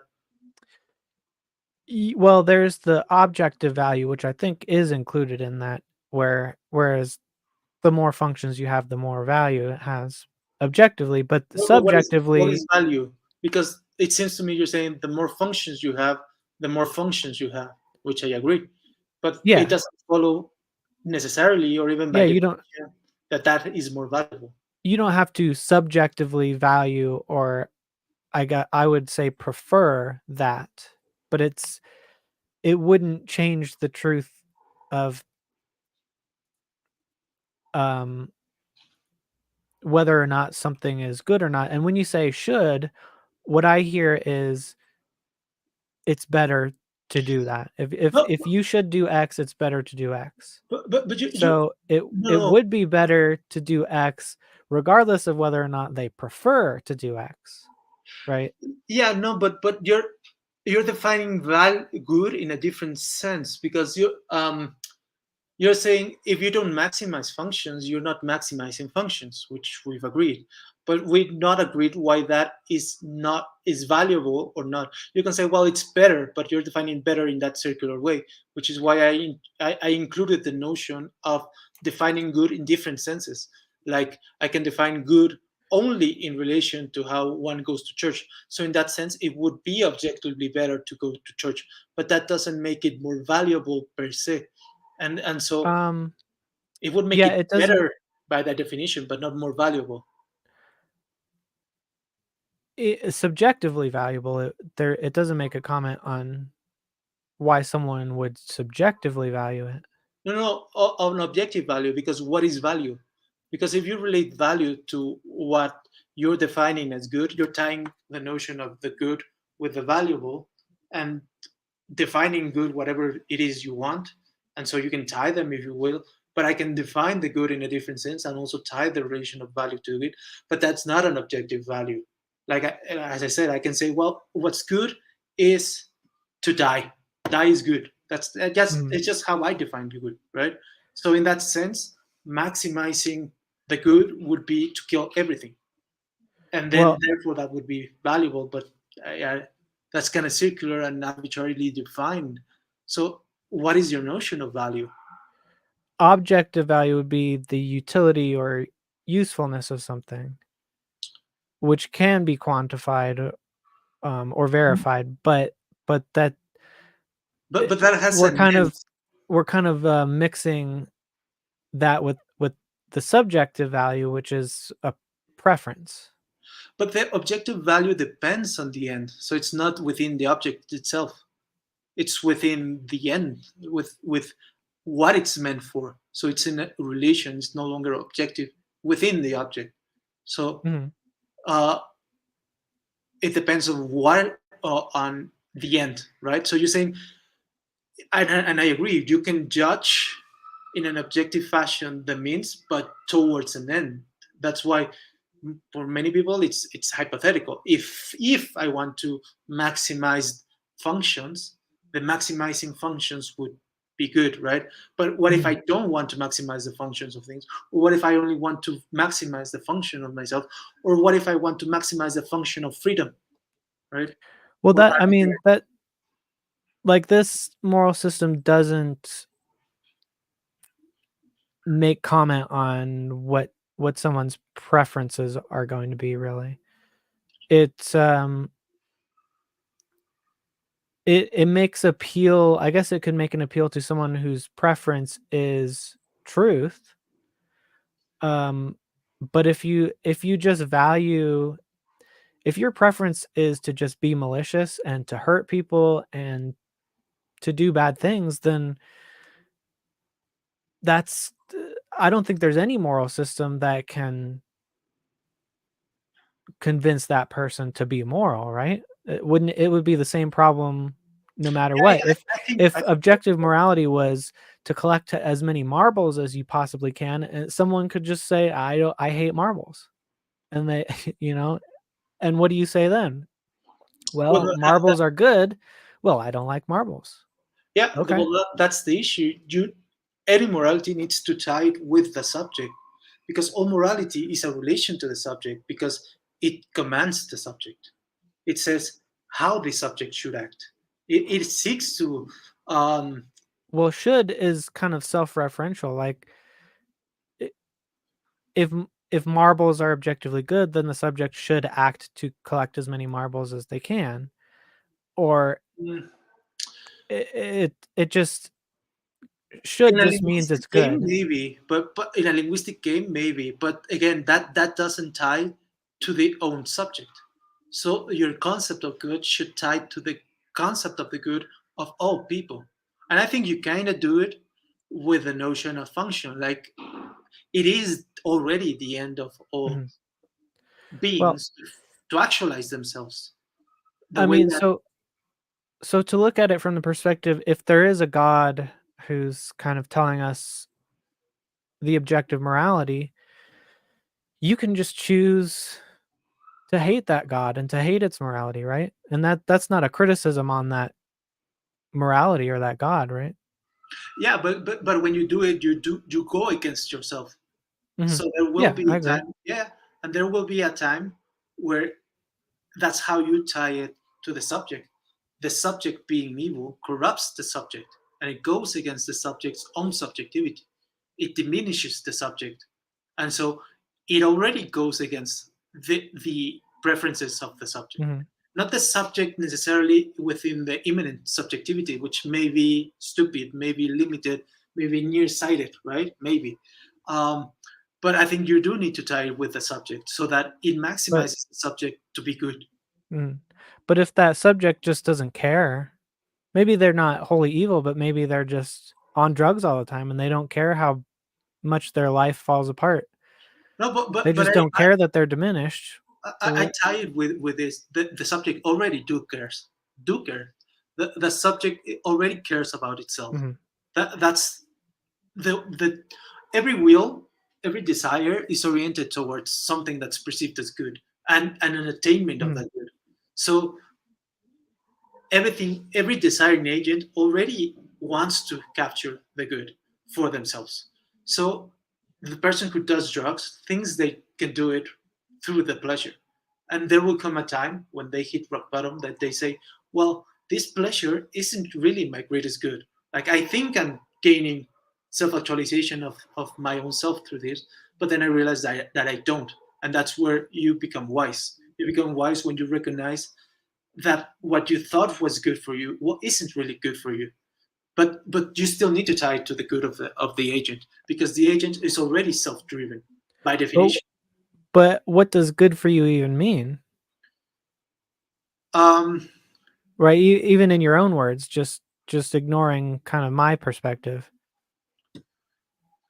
I think the good is hard to define. It's not something that's uh it's not a feature of language, and not even a feature of concepts. It's a reality you encounter, right? It's something felt, lived. But So like if you say doing or getting sober for a drug addict is good for you. yeah, Like does in this sense, I'm using that it. That's why I agree with you. I am using it in this. I use things teleologically. I do have a similar teleological perspective, but I yeah, I think think we're using it in the same sense, right? in a similar sense, because I Yeah. don't do it towards non-objects, because I do it with subjects. Okay. The feature of objects is tied to the subjects themselves. So a hammer is not good by itself. It's good for the subject. It's good for something. And Mhm. the only thing that is lies at the for of things, it's subjectivity itself. So Yeah, I mean, I would agree for things like tools and stuff because they don't do anything on their own, but for like a natural process like a volcano can form and do things on its own. It doesn't need it's not a tool of an agent, but it can still do things, right? there's still a for in that aspect. Or like an ocean. Like an ocean is good for subjects and for objects. No, I don't think so, because again, the for is a relation to something, and in order for that relationship to hold, you need something to hold it beyond the things themselves. So only a subject can be the end of things. Only the subject can be the end of the for. If there's no subject, the for loses its sense. You can say, well, I don't know, like you can describe like events, like you can say, I don't know, the planet, an asteroid hits a planet and it's destroyed. You can say, Mhm. well, the asteroid is for destroying the planet, but it's not really a for, because there's not an intention behind it. It's not the end per Well, se. It's just something that occurs, unless you want to give it, that occurrence, a rationality and an intention and a purpose, maybe. well, do you think it would make sense to say that an asteroid destroying Pluto would be bad for Pluto Uh I or don't know, bad for the existence of because Pluto? I would say Pluto would not exist. Pluto would be a concept. I would just say Yeah. things are happening as they are happening, and they are what they are. There's no judgment of good or bad forth, but because those are already a But matter of yeah. perspective. So I think bad is kind of synonymous with destroy or contradict. Like, and it might be good. Sometimes there's like creative destruction, right?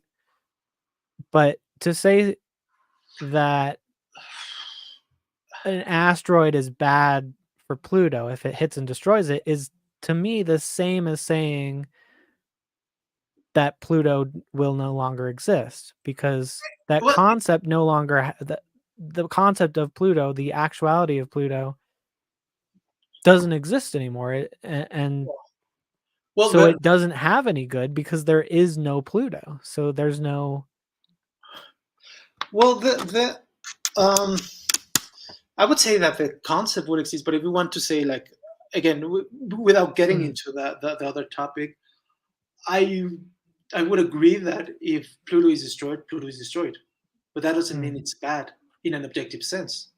Like, if you want to say, well, it's bad for Pluto, that would kind of take the perspective of Pluto from the perspective of Pluto, but there's no perspective of Pluto, so that makes no sense. mm.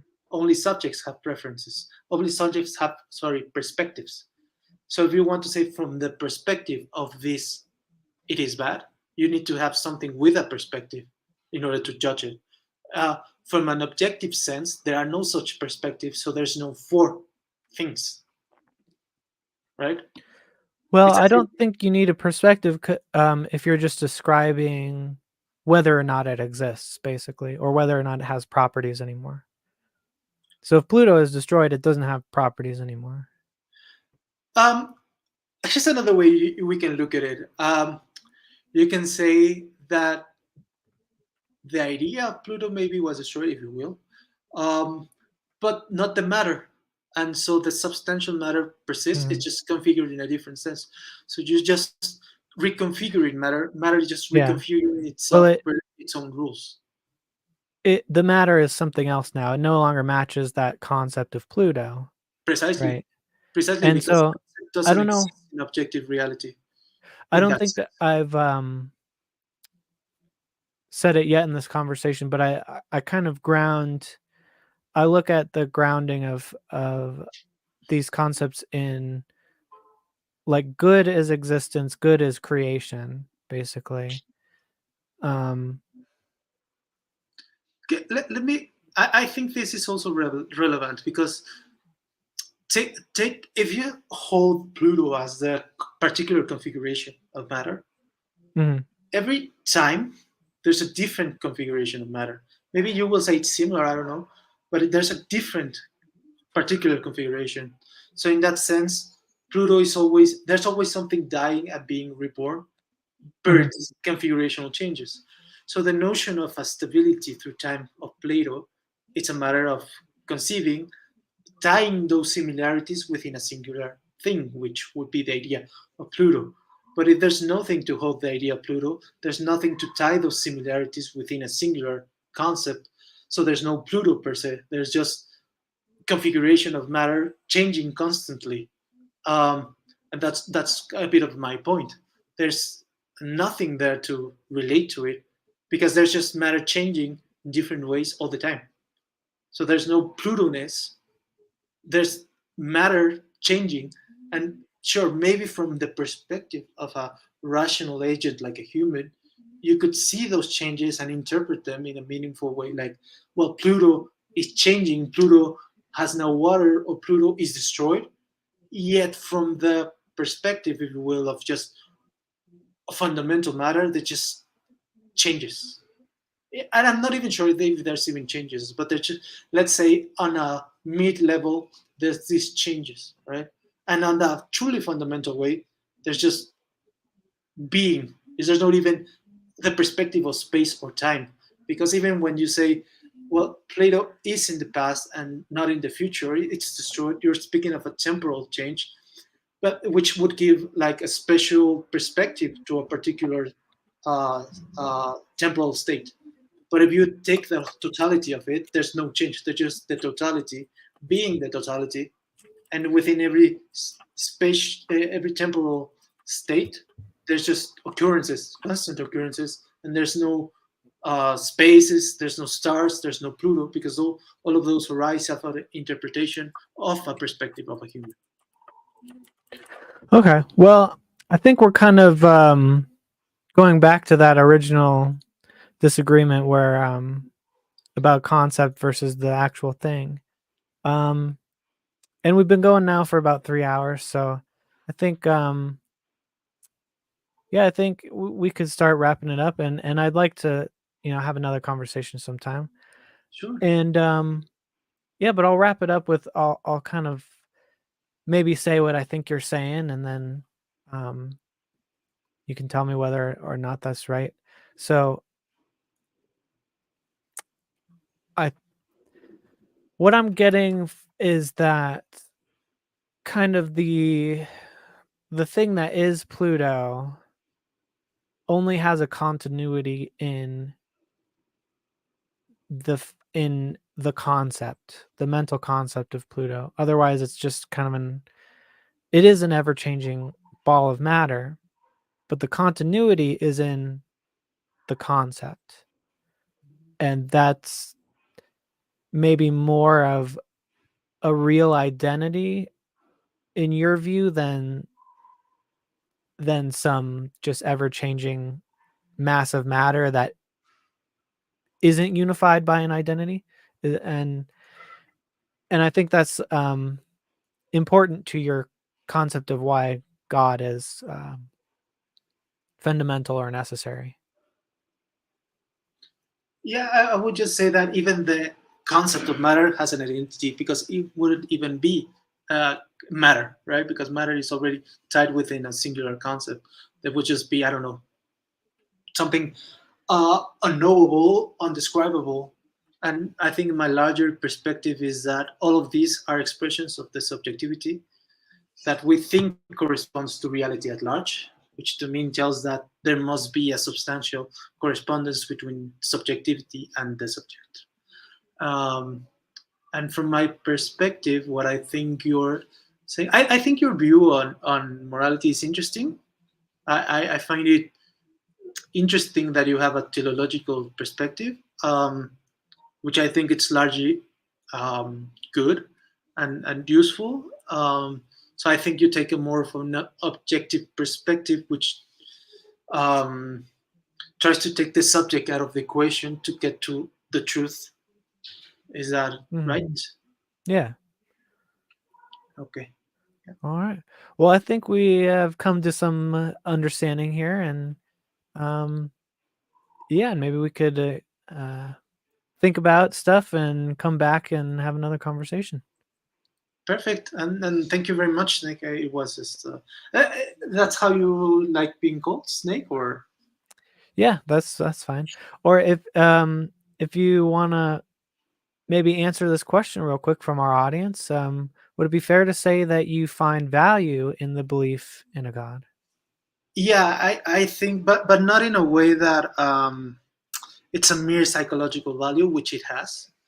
But I think it has a total kind of value, right? Like without it, I'm not sure I can make meaning of anything, and meaning is a form of value to me. So it's not just a psychological uh, well-being, right? It's like whether I find value in the belief in logic, right? But to me, it's Mhm. not just a psychological aspect, which is true that if logic weren't the case, like that would be very psychologically damaging. Like I don't know if we could even survive, the psychic could survive that. So it should create that illusion of logic. But I think it's true per se, right? Does that make sense? And Stupid Horror Energy just asks, what logic? Which I guess is a good follow-up. I'm not sure if that means in the notion of classical logic versus the alternate logics. I think alternate logics. I'm not a logician, so maybe I'm mistaken. But from what I studied, like they don't contradict the classical logic. Like they're a mode of it, if you will. Like there's a perspective on it. Like binaries, like binary versus things in a spectrum, which doesn't deny classical logic. It just kind of expands upon it. Uh, I think that would be my answer. Okay. All right. Well, I thank you for coming on today Thanks to and you. exploring stuff with me. Um, yeah, I forget Yeah, what we're calling her these days, Miss Energy or Miss Horror.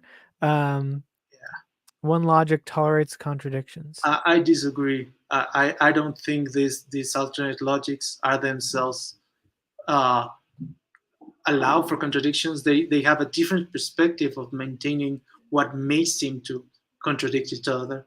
Yeah. So, like I said with the wall, right? Like from a matter of perspective, there's this conflict, but they can be unified and integrated into a larger thing that doesn't contradict itself. Parasynthetic logic. Yeah, I think that those alternative logics are more language tools than ontological truths, in my opinion. Um, I don't know. Maybe we can. Well, we. Can, I know what happened last time we had her on the channel, but maybe she can chat in the future. So yeah. Anyway, thank you for coming on, and we'll talk soon on email and set something up. Perfect. Thanks. Yeah, Thanks. and yeah, nice to meet you, and thanks to the audience for being engaged. And I know I've been away for a while. I've got a few videos that I need to upload, so there will be some content soon. And I'm trying to just get back into the swing of things. Um, just been really busy, but I'm starting to reintegrate it back into my schedule. All right. Well, thank you guys. Thanks. Ah, this sentence is false. We'll leave you on that. Let that blow all your brains up. All right, guys. Have a good one.